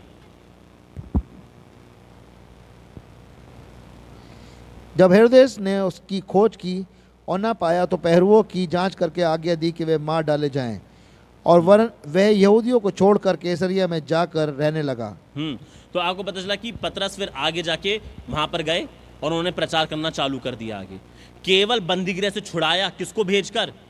स्वर्गदूत को भेजकर। स्वर्गदूतों के द्वारा खुदा प्रचार क्यों नहीं करवा रहा? मैं से पौलुस भाई के सीन में भी दिखा सकता हूं। पौलुस भाई के पास भी स्वर्गदूत भेजा गया और पौलुस भाई से बोला गया कि जितने तुम और तुम्हारे साथ नाव में है ना, वो सब तुमको दिए गए जब तूफान आया था। आपको मालूम है? That's right. पल्ले पड़ रही है आपके? तो क्यों नहीं भेजा खुदा ने फरिश्ता? क्योंकि ध्यान रखिएगा भाई, उन्होंने प्रचार करा। खुदा चाहता तो सूरज को और चांद को और हवा को और पेड़ को और नदियों को, जो युगों युगों तक बने रहते हैं, इनकी उम्र इंसानों से कहीं ज़्यादा है, खुदा इनको चुन सकता था कि सुसमाचार प्रचार करवाए, लेकिन खुदा ने किसको चुना? इंसानों को, छुटकारा प्राप्त किए पुत्रों को चुना कि वो सुसमाचार प्रचार करें। तो आपको यही पढ़कर समझ जाना चाहिए कि वो उड़ता हुआ फरिश्ता जो है, आमीन, ये कौन है? ये सचमुच में उड़ता हुआ फरिश्ता नहीं है, जो उसकी सेवकाई बताई जा रही है कि वो सेवकाई जा कैसे रही है पूरी दुनिया भर में, वो संदेश उसका कैसे फैल रहा है दुनिया भर में। आमीन, दैट्स राइट। सुनिए, ये कौन है फरिश्ता? मैं पढ़ रहा हूं मैसेज में से, सुनिएगा ध्यान से।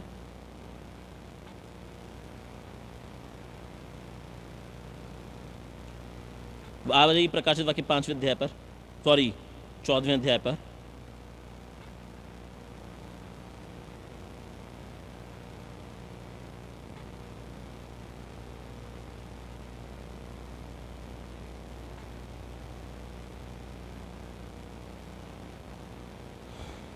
सुनिएगा, ये मैसेज है 1961 का और मैसेज का नाम है mark of the beast and the seal of God.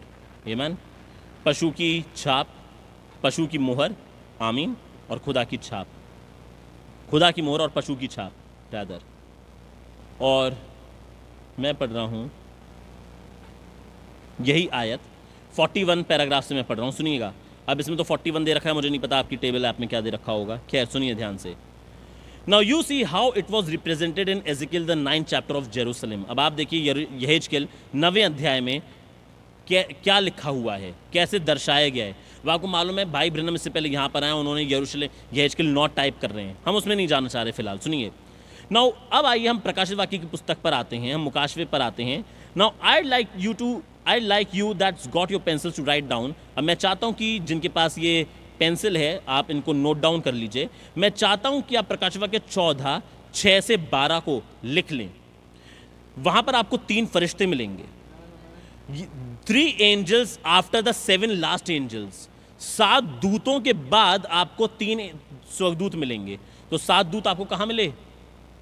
कहां मिले आपको 7 दूत आपको ये मिलेंगे दूसरे और तीसरे अध्याय में, आमीन, जो कलीसिया कालों को भेजे गए। There were 3 special angels come forth. Did you notice that? क्या आपने ध्यान दिया कि यहाँ पर 3 खास स्वर्गदूत थे जो निकल कर आए, या मैं कहूँ खास दूत थे, ये खास दूत हैं जो निकल कर आए हैं। क्या आपने इसको ध्यान दिया? And now I want you to notice them 3 last angels। और इन लास्ट 3 दूतों को मैं चाहता हूँ कि आप ध्यान से देखें। The first angel, that's Revelation 14, ये प्रकाश वाक्य 6 से 12 की बात है। पहला दूत जब उसने तुरही फूंकी, सुसमाचार की, उसके पास सनातन सुसमाचार था, आमीन, जो पूरी संसार को प्रचार करने के लिए उसके पास था। द सेकेंड एंजल, क्या था सेकेंड एंजल भैया? ये पहला दूत पढ़ दीजिए 6वीं आयत 14वें अध्याय की। फिर मैंने एक और स्वर्गदूत को आकाश के बीच में उड़ते हुए देखा, जिसके पास पृथ्वी पर रहने वालों की हर एक जाति और कुल और भाषा और लोगों को सुनाने के लिए सनातन सुसमाचार था। हाँ, 7वीं, ठीक है। तो ये पहले दूत की वो है, सेवकाई है, आमीन। तो इसके पास एक गॉस्पेल है जो पूरी पृथ्वी में प्रचार किया जा रहा है, आमीन। और वो क्या कह रहा है? 12वीं आयत कह रहा हूँ, 7वीं आयत पढ़ी भैया। उसने बड़े शब्द से कहा, हाँ, खुदा से डरो। सुनिएगा पहले दूत का, हाँ जी। उसने बड़े शब्द से कहा, हाँ, खुदा से डरो, हाँ, और उसकी महिमा करो, क्योंकि उसके न्याय करने का समय आ पहुंचा है, हाँ जी। और उसका भजन करो, जिसने स्वर्ग और पृथ्वी और समुद्र और जल के सोते बनाए। और आपको मालूम है यही चारों चीजें थी जो पहली 4 तुरियों में बर्बाद करी गई थी। पढ़िए भैया आगे। फिर इसके बाद एक और दूसरा स्वर्गदूत, हाँ, ये कहता हुआ आया, तो पहला स्वर्गदूत आपने देखा, उसने सुसमाचार प्रचार करा, आमीन। उसने क्या कहा कि खुदा का न्याय अब आ पहुंचा है, उसकी घड़ी आ पहुंची है, आमीन। और उसकी वर्शिप करो, सृष्टि की वर्शिप मत करो, सृष्टिकर्ता की वर्शिप करो, उसकी वर्शिप करो जिसने स्वर्ग, पृथ्वी, समुंदर और जल के सोते बनाए हैं। उसने वर्शिप फेरी किसके पास? खुदा के पास। पल्ले पढ़ रही है आपके? जी हाँ जी भैया। दूसरा पढ़िए। फिर इसके बाद एक और दूसरा स्वर्गदूत ये कहता हुआ आया, गिर पड़ा वह बड़ा बेबीलोन, गिर पड़ा, हाँ, जिसने अपने व्यभिचार की कोप में मदिरा सारी जातियों को पिलाई है। तो दूसरा फरिश्ता जब आया तो उसका संदेश क्या था? बड़ा बाबुल गिर गया। और उसने सब जातियों को क्या पिलाई है? कोपमय मदिरा, अपनी कोपमय मदिरा, व्यभिचार की कोपमय मदिरा, अपने व्यभिचार की कोपमय मदिरा पिलाई है। आमीन। जी। यहां पर व्यभिचार का प्रचार है, आमीन। उसकी अशुद्धता का प्रचार है। पल्ले पढ़ रही है आपके? इन शब्दों को ध्यान से देखिएगा, आमीन। सुनिए, मैं पढ़ रहा हूं यहां पर, तो आपको पता चलेगा। जो दूसरा दूत था वो निकला प्रचार करते हुए अ होलीनेस गॉस्पेल, उसके पास एक पवित्रता था, सुसमाचार था, आमीन। See, because he said that the church had committed fornication, क्योंकि उसने, कलीसिया ने क्या करा था? व्यभिचार किया था। कलीसिया ने क्या किया था? व्यभिचार किया था। आपने पढ़ा था दूसरे दूत का संदेश, क्या था दूसरे दूत का संदेश?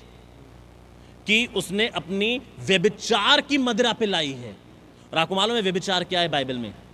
दैट इज आइडोलेट्री, वो मूर्ति पूजा है। पल्ले पढ़ रही है आपके? और जब ये मूर्ति पूजा किसने करी? मसीहत में मिला दी गई और परोस दी गई, तब कहीं जाकर उसकी सल्तनत स्थापित होगी शैतान की। दैट्स राइट, आमीन। उसने व्यभिचार करवाया, इसीलिए उस व्यभिचार से, उस अशुद्धता से को डिक्लेयर करना कि ये अशुद्धता है, आमीन, इस दूसरे दूत का संदेश था। भाई ब्रनम कह रहे हैं, भाई ब्रनम ने कहां से उठाया इसका संदेश? कि दूसरे दूत का संदेश क्या था? पवित्रता का संदेश। मैं फिर से कोट कर रहा हूं, दूसरे दूत का संदेश क्या था? पवित्रता का संदेश था। कहां से भाई ब्रनम ने यह विचार निकाला? उस व्यभिचार के शब्द से। आप देखो दूसरे दूत के संदेश में व्यभिचार का डिक्लेरेशन है। वो बता रहा है कि क्या क्या व्यभिचार किया है इसने।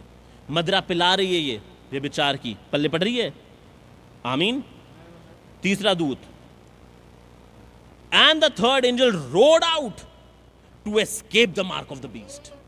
और तीसरा दूत दहाड़ा, गरजा कि उस पशु की छाप से बाहर निकल आओ।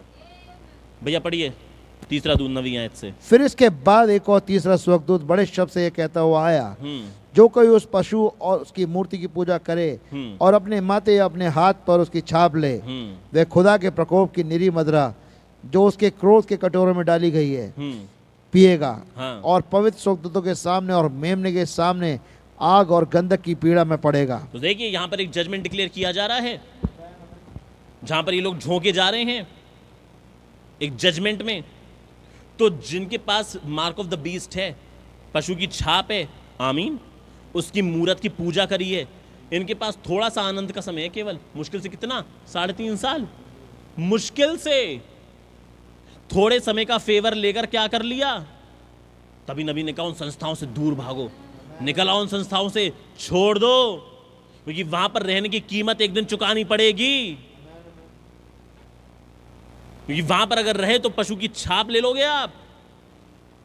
और क्या लिखा है कि जिन जिन पर पशु की छाप लगी है, फिर खुदा अपनी प्रकोप का प्याला बगैर मिलावट के, जिसे कहते हैं कॉन्सेंट्रेटेड रैथ, बिल्कुल गाढ़ा, इसमें कुछ मिलावट नहीं है, बिल्कुल गाढ़ा प्योर जजमेंट, अपना डिवाइन जजमेंट। अगर खुदा का रहम, छुटकारा, रिडेम्पशन दिव्य है तो उसका जजमेंट भी दिव्य है।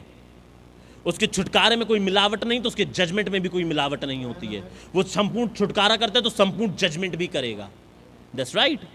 सुनिए, इस तीसरे दूत के पास एक संदेश है, उस पशु की छाप, पशु की मूरत और पशु से बचने के लिए। आप उसका संदेश सुनो। और तब भाई ब्रन कह रहे हैं, सुनिए, watch the first angel after the reformation. पहला दूत सुधार के बाद, Luther preach the gospel. Luther था वो पहला शख्सियत जिसको भाई ब्रन ने कहा जब खुदा ने बहाल करना चालू करा मसीहत को, वो बहालियत का पहला चरण किसके द्वारा आया? मार्टिन लूथर के द्वारा आया। वो शख्सियत था जिसने पहली बार बाइबल को जर्मन में ट्रांसलेट करवाया। उसने बाइबल छपवाना शुरू करवाई, आमीन, और छपवाकर फैलाना शुरू कर दिया।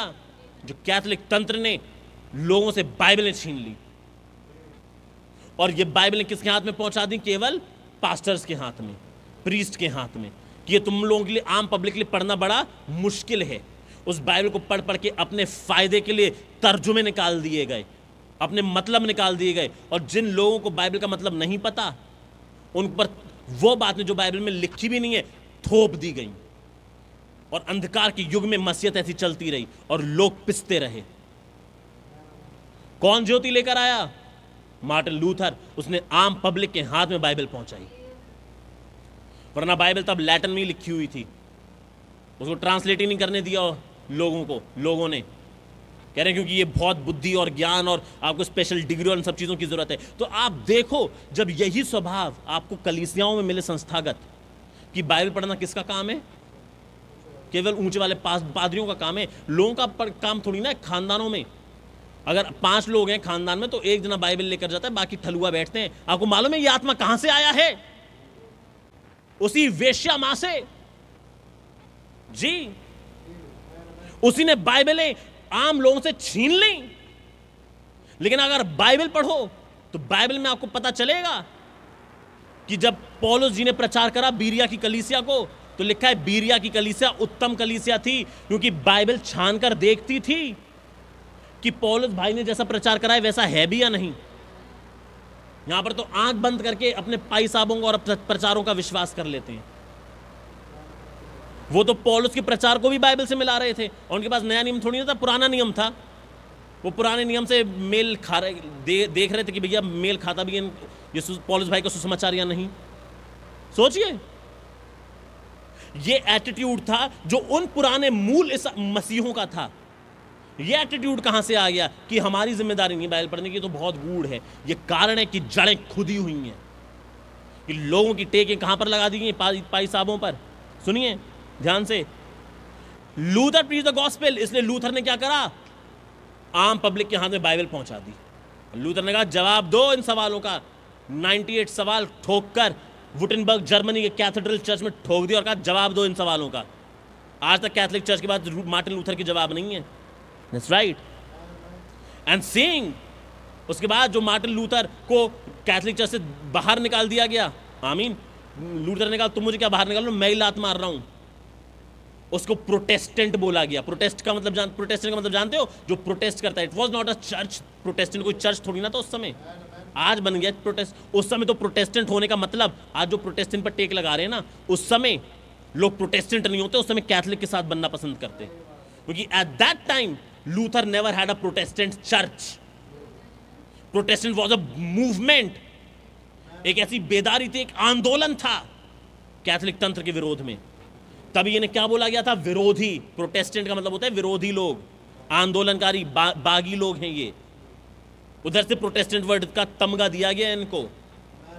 प्रोटेस्टेंट शब्द का मतलब ये प्रोटेस्ट। किसके विरोध में प्रोटेस्ट? यार तुम प्रोटेस्टेंट कहलाए क्यों जाते हो?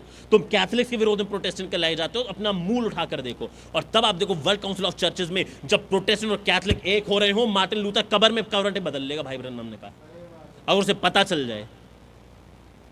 That's right. Luther preach the gospel. Luther था जिसने जर्मन भाषा में बाइबल ट्रांसलेट करवाई और आम आदमी के पास पहुंचाई। Second, angel Wesley, sanctification. तो दूसरा दूत कौन हुआ? 6वें कलीसिया काल का दूत जॉन वेस्ली। उसने पवित्रता का प्रचार करा, आमीन। उसने तमाम वेश्यागिरियों से बाहर निकलवाया। उसका संदेश ही था पवित्रता का, इसलिए उसके संदेश में देखिए उसने क्या कहा कि उसका न्याय आ पहुंचा है बाबुल का, क्योंकि उसने अपनी व्यभिचार का प्याला पिलाया है। इसके पास मालूम है कि व्यभिचार होता क्या है। उसके बाद अशुद्धता का मुकाशवा है कि किसे अशुद्धता कहा जाता है, कि विश्वास से आप धर्मी ठहरते हो, ये बात सही है, लेकिन विश्वास आपका कामों में भी प्रकट होना चाहिए। ऐसा नहीं देखो मैं विश्वास से धर्मी ठहरा हूं और सिगरेट फूंकते रहो और तंबाकू खाओ और दारू और गुटखा दारू पियो। सोचिए, और मसीहों में नॉर्मल माना जाता है। That's right. तुम किस बात के साथ अगर तुमने दारू ही ना पी? सुनिएगा आगे। That's right. हम इतनी दूर आ गए मसीहत से, मूल मसीहत से, कि नॉर्मल जो सीधी शुद्धता है ना, बेसिक नैतिक मूल्य की जो शुद्धता होती है, वो तक नहीं है लोगों के पास। इसीलिए बाइबल कहती है भैया जो दारूबाज हो ना उनसे संगति मत करो। बाइबल इस बात को बताती है जी। सुनिएगा, बट द थर्ड मैसेज अच्छा, John Wesley, sanctification, the fornication, तो भाई ने कौन सा शब्द उठाया? व्यभिचार, बाइबल की आयत में से। ही स्ट्रेटेंड अप ऑफ द चर्च, उसने कलीसिया को सीधा कर दिया। उसने तरीके निकाले कि हम अपने आप को शुद्ध कैसे रख सकें। उसने कहा हम दारू को हाथ नहीं लगाएंगे, हम सिगार को हाथ नहीं लगाएंगे, हम गुटखे को हाथ नहीं लगाएंगे, हम व्यभिचार नहीं करेंगे, हम स्त्रियों से दूर रहेंगे। उसने शुद्धता का प्रचार करा। जॉन वेस्ली ने किन को खड़ा करा? उसने किसानों को और मोचियों को और इन सब लोगों को खड़ा करा, उनको प्रचार करा, उनमें से प्रचार उनमें आग लगा दी और उन्होंने कहा कोई डिग्री लेने की जरूरत नहीं, जाओ और प्रचार कर दो। भाई साहब, आग लगा दी। जॉन वेस्ली की सेवकाई में सबसे बड़ा इवेंजलिज्म का मूवमेंट चालू हुआ। मोची और ये क्या कहते हैं, सड़क के जो दुकानदार, सब्जी वाला, मोची और क्या कहते हैं दूध वाले, आमीन, और ये आम पब्लिक, ये जो आम लोग थे, किसान, ये सब लोग खड़े हो गए। और जब जॉन वेस्ली प्रचार करा, ऐसी आग लगी, इन लोगों ने गए और पूरे इंग्लैंड को उस तरफ इवेंजलाइज करके रख दिया। भाई साहब, वेल्श रिवाइवल ले आया भाई। ये तो सुनिएगा आगे। But the third message, the Pentecostal message, जो तीसरा संदेश है वो पेंटिकॉस्टल का मैसेज है। द ट्रू मैसेंजर, सच्चा संदेशवाहक, warning them to escape the mark of the beast. इसके बाद संदेश है चेतावनी देने का कि पशु की छाप से बच के भागो। आमीन, दैट्स राइट। सेइंग, ये कह रहा है कि whosoever receives the mark of the beast, जो भी पशु की छाप ग्रहण करेगा, the same will drink the wrath of God poured out without mixture into the cup of indignation। वो खुदा की प्रकोप के मदिरा का प्याला बगैर मिलावट के पिएगा। आमीन। Be poured out upon the people, वो पिएंगे, कीमत चुकानी पड़ेगी आपको समझौता करने के लिए इस वचन के साथ। अभी दो पैसे की कबर के लिए और 2 पैसे के वजीफों के लिए और 2 पैसों के फायदों के लिए लोग वचन से समझौता कर लेते हैं और संस्थाओं के साथ जुड़े रहते हैं, कुछ फायदा मिल जाएगा। कह रहे ये देखो तुम्हारे विरोध में आकर कौन मारेगा तुम्हें। That's the very message today. ये बिल्कुल आज का ही मैसेज है। The third message, the last message, ये आखिरी संदेश है। The Lutheran message of justification, पहला संदेश धर्मीकरण का। The Wesleyan message of sanctification, Wesleyan message कौन सा है? पवित्रीकरण का। And the Pentecostal message of the seal of God, और पेंटिकॉस्टल मैसेज कौन सा है? सील ऑफ गॉड का। Escape the mark of the beast, come out of them big walls of Babylon, be sealed unto the kingdom of God. पल्ले पड़ रही है आपके? That's right. आपको पता चला ये 3 दूत कौन है? That's right. Was preaching the other day in the church them angels and giving them 7 last angels and the angels message। फिर उसके बाद भाई ब्रह्म उसमें जा रहे हैं। लेकिन सुनिए, भाई ब्रह्म ने यहाँ पर तीनों दूतों की परिभाषा बता दी। मुझे बताइए, if the first angel was Martin Luther, second angel was John Wesley, then who was the third angel? उन्होंने नाम नहीं दिया। आगे जाकर भाई ब्रह्म ने एक जगह बताया, वो जो तीसरा दूत है ना, वो होली गोस्ट है। तो मुझे बताइए, पहला दूत जो था 6वीं आयत में, वो होली गोस्ट नहीं था क्या? होली गोस्ट था, लेकिन होली गोस्ट हवा में प्रचार नहीं करता। Holi ghost use God redeemed, son of God, खुदा के द्वारा छुटकारा प्राप्त किए गए खुदा के पुत्र, पवित्र आत्मा की उनको जरूरत होती है कि उनको इस्तेमाल करे सुसमाचार प्रचार करने के लिए। पल्ले पड़ रही है? तो तीनों दूत तो थे तो पवित्र आत्मा ही। पल्ले पड़ रही है? लेकिन पवित्र आत्मा ने किसके द्वारा प्रचार करा? मार्टिन लूथर के द्वारा। पवित्र आत्मा ने किसके द्वारा प्रचार करा? John Wesley. और पवित्र आत्मा किसके द्वारा प्रचार करा? भाई ब्रह्मम के द्वारा। वो अपना नाम नहीं ले सकते, वो नहीं ले सकते, लोगों को ठोकर लगती है संदेश में, लेकिन वो जानते हैं ये तीसरा दूत कौन सा है। वो जानते हैं कि मैं कौन से युग में रह रहा हूं। उनको मालूम है मेरे पास पशु की छाप का संदेश है कि कैसे लोग पशु की छाप से बच सकते हैं। इसके पास पशु की छाप का संदेश था। कौन सा संदेश प्रचार कर रहे हैं 1961 में जिससे मैं पढ़ रहा हूं? The mark of the beast and the seal of God. यही दूत प्रचार कर रहे हैं, मार्क ऑफ द बीस्ट और सील ऑफ गॉड। इसने बताया कि सही पशु की छाप क्या है और सही खुदा की छाप क्या है। इसने बताया, नबी ने बताया कि खुदा की छाप, खुदा की सील, खुदा की मोहर। पल्ले पड़ रही है? ये 777 नहीं है, ये सबत के दिन को रखना नहीं है। पल्ले पड़ रही है? ये नहीं है, ये वो नहीं है। खुदा की छाप क्या है? पवित्र आत्मा का बपतिस्मा। That's right. इसने खोलकर बताया कि पशु की छाप असल में है क्या, 666 है क्या। वो बारकोड नहीं है, हाथों में बारकोड लगा दें तो अगली बार आप ये नॉनसेंस मेरे पास लेकर मत आइएगा कि कहीं दुनिया के किसी हिस्से में लोगों ने वो करा है, एक्सपेरिमेंट करे हैं और लोगों के अंदर ना बारकोड लगा के चिप डाल दी है। अरे कर रहे होंगे भैया, दसियों फालतू एक्सपेरिमेंट करते हैं। बाइबल इसको पशु की छाप नहीं बताती, ये शारीरिक चीज है भाई। पशु की छाप आपको मालूम है दाहिना हाथ किसे दर्शाता है? आपके अधिकार को। पशु की छाप माथे पर लगती है। वो कह रहे हैं कि माथे पर वो क्या करेंगे, एक चिप डाल देंगे, गर्दन में एक चिप डाल देंगे, बारकोड लगा देंगे, स्कैन करेंगे। वो जब आधार कार्ड हुआ, आधार कार्ड है, जब वहां पर वो क्या कहते हैं ग्रीन कार्ड इशू हुआ 1962 में, तो कह रहे हैं कि वो था पशु की छाप, पूरी दुनिया को जे कर देंगे, वो कर देंगे। भैया वो नहीं है पशु की छाप, ये सब पल्ले पड़ रही है। It's right. लेकिन पशु की छाप लाने के लिए ये सारी जो दुनिया की इकोनॉमी है, आमीन, इसको गोल्ड के स्टैंडर्ड पर लाया जाएगा, तोड़ा जाएगा इकोनॉमी को, ताकि कोई पशु की छाप लिए बगैर खरीद फरोख्त ना कर पाए। एक प्रेशर लाया जाएगा इकोनॉमिक, क्योंकि इंसान किसके लिए कमा रहा है? रोटी के लिए। वो अपनी भूख देख लेगा, अपने बच्चों के लिए नहीं देख पाएगा। और जब अपने बच्चों की भूख पर आता है ना, वो झुक जाएगा तंत्र के सामने।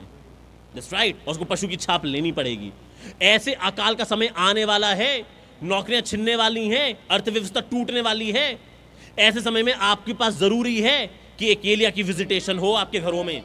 आपके पास वो फेथ होना चाहिए जो मल्टीप्लाई करे मछलियों को, जो कुप्पी का तेल खड़ा मल्टीप्लाई कर दे और मैदा भी जाता ना रहे। आपके पास वो 10 से 10 लॉर्ड होना चाहिए जो आपको सरवाइव कर सके, सर्वाइवल दे सके। पल्ले पड़ रही है। देखिए यहां पर ये तीसरे दूत का संदेश क्या है? ये आपके पास क्या लेकर आया है? The message of the mark of the beast and the seal of God. ये कह रहा है बचो उस मार्क ऑफ द बीस्ट से, क्योंकि जो मार्क ऑफ द बीस्ट लेगा वो जजमेंट में जाएगा।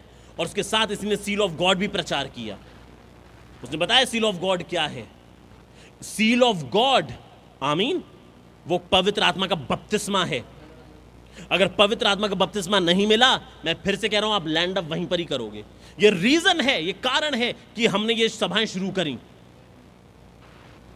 कि लोग अपने आप को तोड़े तबीयत से। जिनको पवित्र आत्मा बपतिस्मा नहीं मिला, उनको तो तबीयत ज्यादा आना चाहिए। और आपके घर के काम ज्यादा जरूरी हो गए।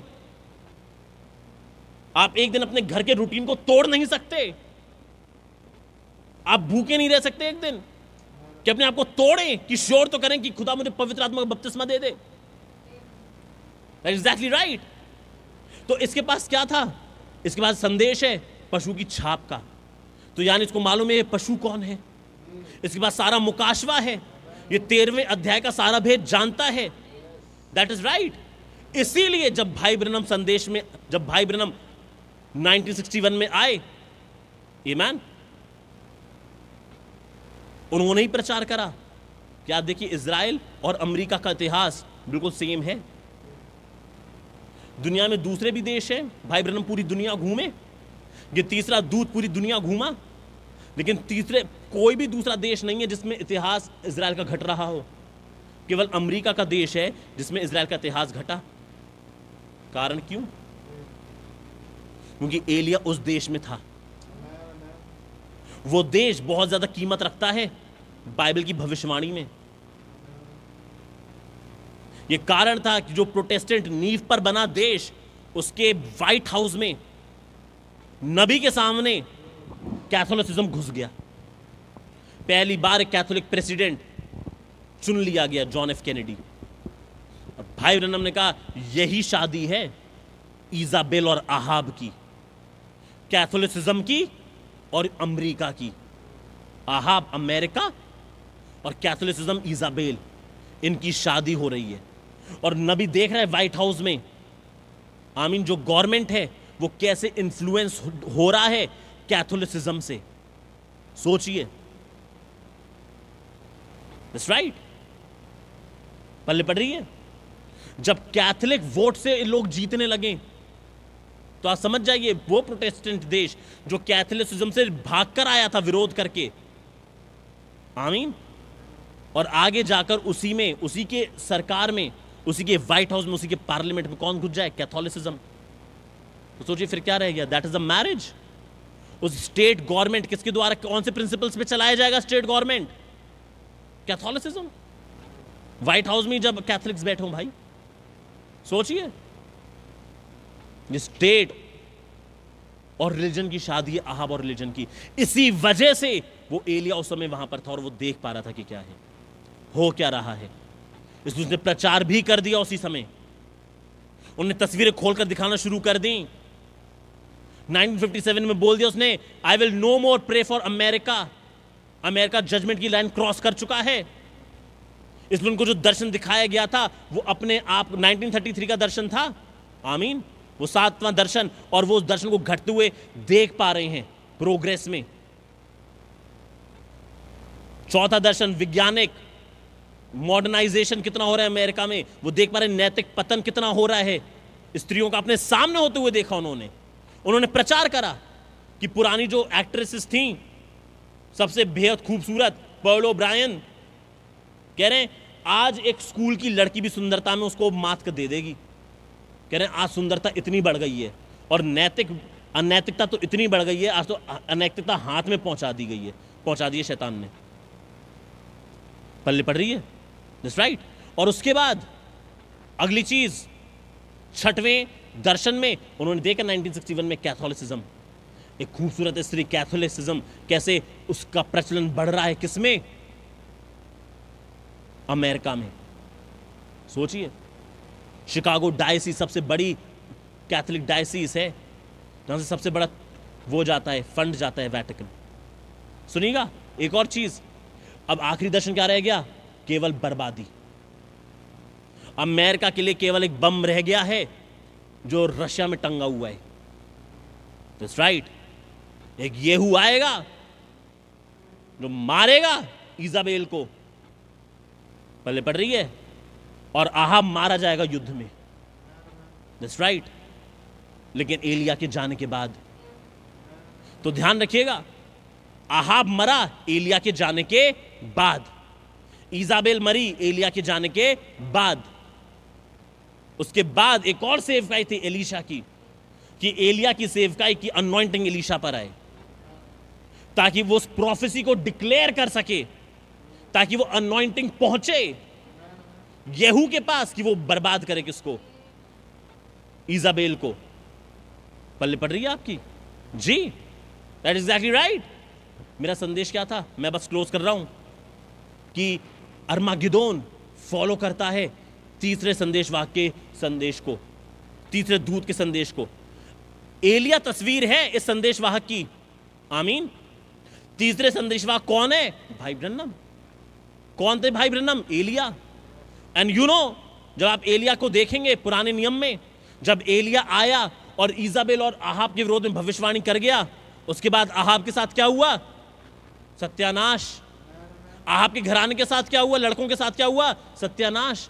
किसने मारा आहाब के घराने को, लड़कों को, येहू ने। खुदा खड़ा करेगा क्योंकि एलिया बोलकर चला गया। एलिया के संदेश के बाद आहाब के लिए केवल अर्मागिदोन ही रह जाता है। उसके बाद केवल अर्मागिदोन ही रह जाता है, एक तीसरा विश्व रह जाता है जिसमें बर्बाद हो जाएगा आहाब, जिसमें बर्बाद हो जाएगा कौन, इजाबेल। और बाइबल भी इस पैटर्न को दिखा रही है। जब तीसरा दूत अपना संदेश दे चुका, उसके बाद क्या हो रहा है, पढ़िए भैया 11वीं आयत। उनकी पीड़ा का धुआं योगानियों को उठता रहेगा, और जो उस पशु और उसकी मूर्ति की पूजा करते हैं और जो उसके नाम की छाप लेते हैं, उनको रात दिन चैन न मिलेगा। ठीक है। पवित्र लोगों का धीरज इसी में है, हाँ। जो खुदा की आज्ञाओं को मानते और यीशु पर विश्वास रखते हैं। हाँ। फिर मैंने स्वर्ग से ये शब्द सुना, लिख, जो मृतक प्रभु में मरते हैं वे अब से धन्य हैं। आत्मा कहता है हाँ, क्योंकि वे अपने सारे परिश्रम से विश्राम पाएंगे और उनके कार्य उनके साथ ही हो लेते हैं जी। 14वीं पढ़िए भैया। मैंने दृष्टि की और देखा, और देखो एक उजला बादल है, और उस बादल पर मनुष्य के पुत्र सरी का कोई बैठा है, जिसके सर पर सोने का मुकुट और हाथ में छोका हसुआ है। हाँ। फिर एक और स्वर्गदूत ने मंदिर में से निकलकर उससे जो बादल पर बैठा था बड़े सबसे पुकार कर कहा, अपना हसुआ लगा कर लवनी कर, हाँ। क्योंकि लवने का समय आ पहुंचा है। जी। इसलिए कि पृथ्वी की खेती पक चुकी है। हाँ जी, ये तीसरे दूत के बाद ये फॉलो हो रहा है। अब कटनी का समय आ चुका है। पढ़ी भैया आगे। अतः जो बादल पर बैठा था उसने पृथ्वी पर अपना हंसुआ लगाया और पृथ्वी की लवनी की गई। फिर एक और स्वर्गदूत उस मंदिर में से निकला जो स्वर्ग में है और उसके पास भी चौका हंसुआ था। फिर एक और स्वर्गदूत जिसे आग पर अधिकार था वेदी में से निकला और जिसके पास चौका हंसुआ था उससे ऊंचे शब्द से कहा, अपना चौका हंसुआ लगाकर पृथ्वी की दाखलता के गुच्छे काट ले, क्योंकि उसकी दाख पक चुकी है। तब उस स्वर्गदूत ने पृथ्वी पर अपना हंसुआ लगाया और पृथ्वी की दाखलता का फल काट कर अपने खुदा के प्रकोप के बड़े रसकुंड में डाल दिया और नगर के बाहर उस रसकुंड में दाख रौंदे गए। नगर के बाहर रसकुंड में दाख रौंदे गए। ये नगर कौन सा नगर है? यरूशलेम। पढ़ी भैया आगे। और रसकुंड में से इतना लहू निकला कि घोड़ों की लगाम तक पहुंच गया और 100 कोस तक बह गया। तो आपको मालूम है ये यरूशलेम के पास जो खुदा दाख रौंद रहा है, ये क्या है? अरमागेदोन का युद्ध। जब खुदा सारी जातियों को यरूशलेम के विरोध में इकट्ठा करेगा और वहां पर उनका जजमेंट करेगा, मगिदो की तराई में। पल्ले पड़ी उसे यहोशापात की तराई भी बोला जाता है। ईमान। एनीवेज, मैं उसमें नहीं जा रहा, लेकिन आपको पता चला तीसरे दूत के बाद अगली चीज क्या लगती है? एक बादल, उसके हाथ में हंसुआ और फिर वो लवनी लगेगा। ध्यान रखिएगा, अब यहां पर आपको पता चलेगा ये फासले में हो रहा है। और यहीं पर ही तीसरा दूत जब आया, उसने अपना संदेश जब प्रचार कर दिया, आमीन, उसके बाद पशु की छाप का भेद है, ईमान, उसने जजमेंट डिक्लेयर कर दिया। उसके बाद एक बादल आया, ईमान, उसके हाथ में एक हंसुआ था। यहां पर हंसुआ, ईमान, जब कटता है तो ध्यान रखिएगा, खेती में कभी ऐसा नहीं होता कि पहले केवल किन किन को काट लो, अच्छी अच्छी फसल को काट लो, फिर बुरी बुरी फसल काट लेना। ऐसा नहीं होता। यहां पर कटनी दोनों एक साथ होती है। आमीन। जब कटनी हो रही है तो कटनी के साथ पूला बनाया जाता है अच्छी फसल का और पूला बनाया जाता है जंगली फसल का। दोनों इकट्ठे हो रहे हैं। आमीन। और फिर फसल को काट के, अच्छी फसल को काट के कहां पहुंचाया जाता है? खत्ते में। और फिर जंगली फसल को काट के कहां पहुंचाया जाता है? आग में भूंजने के लिए, मतलब जलाने के लिए। आप यीशु मसीह का मत्ती 13 अध्याय में पढ़ लो, वहां पे वो बता रहे हैं यही होता है। जब जंगली फसल बोकर चला गया दुश्मन, आपको पता चलेगा जब ये हंसुआ आ रहा है काटने के लिए, ये वही शक्ति तो जो बादल ओढ़कर आया तीसरे दूत के संदेश के बाद। और फिर उसके बाद जब वो हंसुआ लगाएगा तो अल्टीमेटली क्या होगा? वो दाख रौंदेगा मदरा के कटोरे में, सॉरी, खुदा के प्रकोप की मदरा रसकुंड में दाख रौंदे जाएंगे और खुदा के प्रकोप की मदरा उंडेली जाएगी। आमीन। और दाग इतने रौंदे जाएंगे कि उनमें से खून कहां तक पहुंचेगा? घोड़ों की लगामों तक। ये तो होगा तीसरे विश्व युद्ध में। लेकिन मुझे बताइए क्या चीज नहीं लिखी? यहां पर लिखा तीसरा दूत आया, यहां पर लिखा बादल आया, यहां पर लिखा दाख रौंदी गई। लेकिन तीसरा दूत आया, बादल आया, उसके बाद सीधे दाख रौंदी गई। आप कहां पाए जाते हो? इधर ही बीच में एक अच्छी फसल काटी गई, उसका पूला बनाया गया और उसको पहुंचा दिया खत्ते में। ये सब कहां हो रहा है? ये सब फासले में ही हो रहा है। 14वें अध्याय में ही ये सब फासले में रखा गया है। मुझे बताइए, क्या 12वें अध्याय में भी जब वो अजगर खाने के लिए आया तो बच्चा उठा नहीं लिया गया? क्या फासले में आपका रैप्चर नहीं रखा वहां पर? क्या यहां पर फासले में आपका रैप्चर छुपा हुआ नहीं है कि वो जो हंसुआ बादल आया और हंसुआ लगाया, आमीन, और दाख रौंदे गए बादल, और उसके बाद अगली चीज केवल दाख रौंदा ही नहीं रह जाता है। नहीं, बादल आना और दाख रौंदने के बीच में मोहरबंदी है। किसकी? दुल्हन की और 1,44,000 की। वरना उस संदेश का डिक्लेयर करने का फायदा ही क्या? तीसरे दूत के बाद किसका दर्शन था? उसके बाद भेद था पशु की छाप का। पल्ले पड़ रही है, ध्यान रखिएगा। विश्व युद्ध, सॉरी, अरमागेदोन हमेशा पीछे आता है किसके? तीसरे दूत के। तीसरे दूत के 4वें अध्याय में देखा। मैं आपको एक जगह और दिखा सकता हूं। प्रकाशित वाक्य 10वां अध्याय निकालिए, 7वीं आयत पढ़ दीजिए भैया। प्रकाशित वाक्य 10वां अध्याय, उसकी 7वीं आयत। परंतु 7वें स्वर्गदूत के तुरही फूंकने पर होने के वाले शब्द के दिनों में खुदा का गुप्त मनोरथ उस सुसमाचार के अनुसार जो उसने अपने दास भविष्यवक्ताओं को दिया पूरा होगा। जो दास भविष्यद्वक्ताओं को दिया पूरा होगा। ये 7वें दूत की सेवकाई है, ये तीसरा दूत है। ये 10वें अध्याय में आपको बादल दिखेगा, लेकिन यहां पर नहीं लिखा कि बादल हंसुआ लेकर आया है। That's right. आपको मालूम है जब ये बादल आया, ये ग्रेट रीपर है, ये महान किसान है जी, जो अब अपनी फसल को काट कर ले जाएगा। पल्ले पड़ रही है। इसके बाद अगली चीज, आप कहां पर पहुंच गए? सीधे 1,02,000 गवाहों पर पहुंच गए। और उसके बाद सीधे कहां पर पहुंचे आप? 11वां अध्याय, आमीन, और उसकी 15वीं आयत पढ़ दीजिए। जब सातवें दूत ने तुरी फूकी तो स्वर्ग में इस विषय में बड़े बड़े शब्द होने लगे, जगत का राज्य हमारे प्रभु और उसके मसीह का हो गया, और वह युगानुयुग राज्य करेगा। तब 24 प्राचीन जो खुदा के सामने अपने सिंहासन पर बैठे थे, मुंह के बल गिरकर खुदा को दंडवत करने लगे, करके ये कहने लगे, हे सर्वशक्तिमान प्रभु खुदा जो है जो था, हम तेरा धन्यवाद करते हैं कि तूने अपनी बड़ी सामर्थ को काम में लाकर राज्य किया है। जातियों ने क्रोध किया पर तेरा प्रकोप आ पड़ा। जातियों ने क्रोध किया, यानी अब जातियों पे प्रकोप पड़ेगा। ये कौन सी समय की बात हो रही है? अरमागेदोन की। अब जातियों पर खुदा का प्रकोप आ रहा है। अब पशु, अब ये नहीं है कि अजगर मार रहा हो लोगों को, अब तो समय आ गया है कि अब खुदा का जजमेंट उन देला जाएगा। पढ़िएगा भैया आगे।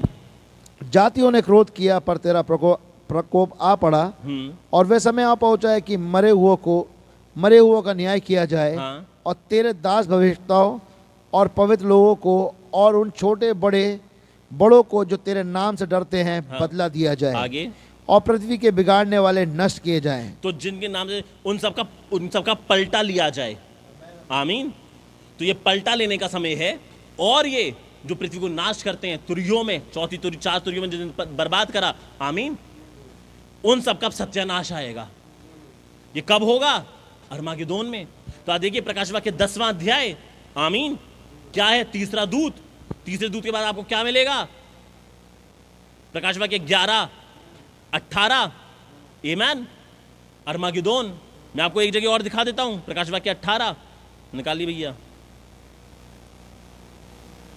और उसकी 4थी आयत पढ़ दीजिए भैया। नहीं, 4थी आयत नहीं, हाँ 4थी आयत पढ़ दीजिए। फिर मैंने स्वर्ग से एक और शब्द सुना, हे मेरे लोगों उसमें से निकल आओ। हे मेरे लोगों उसमें से निकल आओ। ये स्वर्ग से शब्द सुना। मुझे बताइए, क्या ये शब्द आपने सुना? आमेन, आमेन।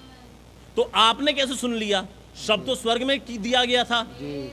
लेकिन वो शब्द, आमीन, खुद भाई बहन ने क्या कहा कि प्रॉफिट कुछ नहीं होता, वो एक माइक्रोफोन होता है। आमेन, आमेन। कि जब होली स्पिरिट बोलता है, जब खुदा बोलते हैं, आमीन, जब यीशु मसीह बोलते हैं, तो वो माइक्रोफोन कौन होगा? तीसरा दूत। तो जब खुदा बोलेगा, ए मेरे लोगों, उस भेद बड़े बाबुल से बाहर निकल आओ, तो ये शब्द आप किससे सुनोगे? उस माइक्रोफोन से सुनोगे जिसका नाम विलियम मेरियन ब्रैनम था। पल्ले पड़ रही है। और तब उसके बाद जब आप निकल कर आए, तो 4थी आयत में क्या संदेश है? पढ़िए भैया। फिर मैंने स्वर्ग से एक और शब्द सुना, हे मेरे लोगों उसमें से निकल आओ, कि तुम उसके पापों में भागी ना हो। अगर ये पुकार ना होती तो हम कभी निकल कर आते, हम उसी के पापों में भागी होते। तो ये पुकार बाबुल की बर्बादी से पहले होनी चाहिए। देखिए 2-3 चीजें हैं। एक, बाबुल से निकलने की पुकार, आमीन। दूसरी चीज, बाबुल कैसे अपना राज्य स्थापित करके सताव लेकर आ रहा है पूरी दुनिया पर, आमीन। और तीसरी चीज, जिसे अरमागेदोन बोलते हैं, कि अब बाबुल पर न्याय उंडेला जाएगा, आमीन। तो ध्यान से सुनिएगा, जो तीसरा दूत भेजा गया आपको बाबुल से बाहर निकालने के लिए। उसके बाद दूसरी स्थिति क्या आएगी कि बाबुल अपना राज्य स्थापित करेगा, और क्या करेगा? सताव लेकर आएगा, खाने आएगा, शेष बचे हुए बीज को से युद्ध करने के लिए आएगा, आमीन। लेकिन उसके बाद फिर तीसरे दूत के बाद अगली चीज क्या लगने वाली है? फॉलो क्या होता है अल्टीमेटली? अरमागेदोन। सुनिए भैया आगे क्या लिखा है जी। क्योंकि उसके पापों का ढेर स्वर्ग तक पहुंच गया है, और उसके अधर्म खुदा को स्मरण आए हैं जी।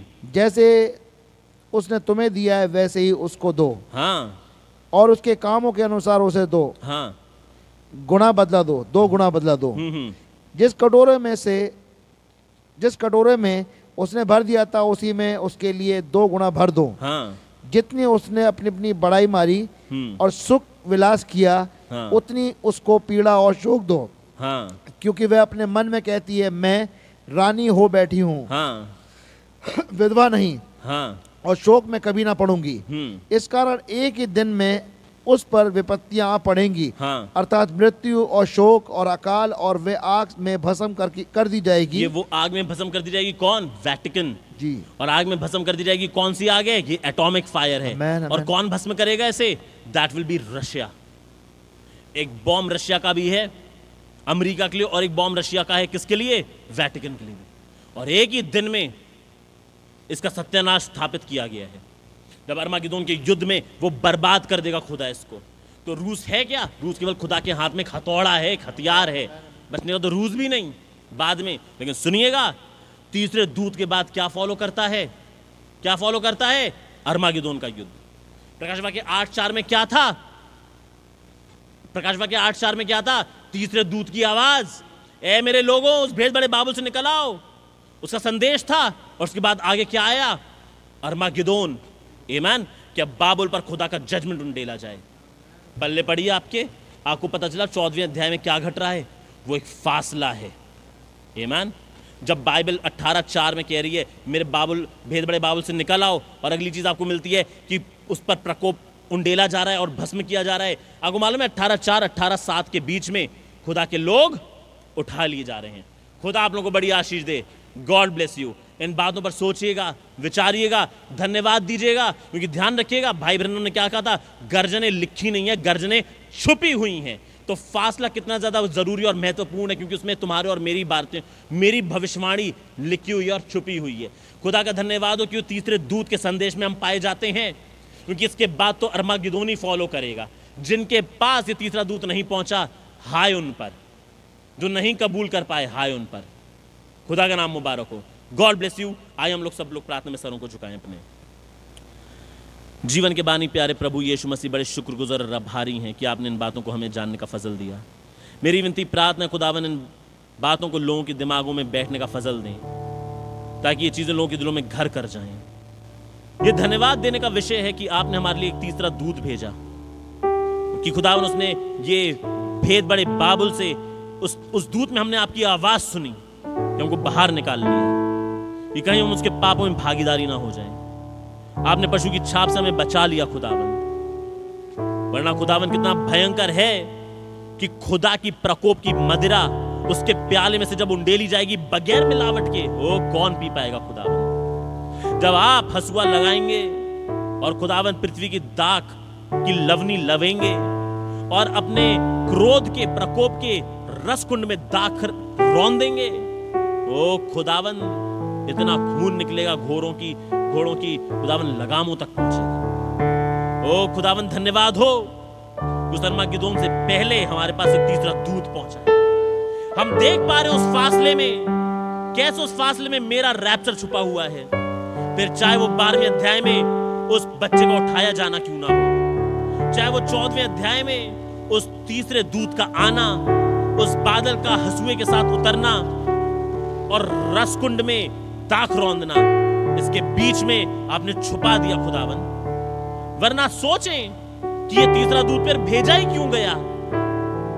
ओ खुदावन धन्यवाद हो उस प्रकाश वाक्य 8वें अध्याय की 18वें अध्याय की 4थी आयत के लिए कि हे मेरे लोगों निकल आओ, तुम क्यों उसके पापों में भागीदारी हो।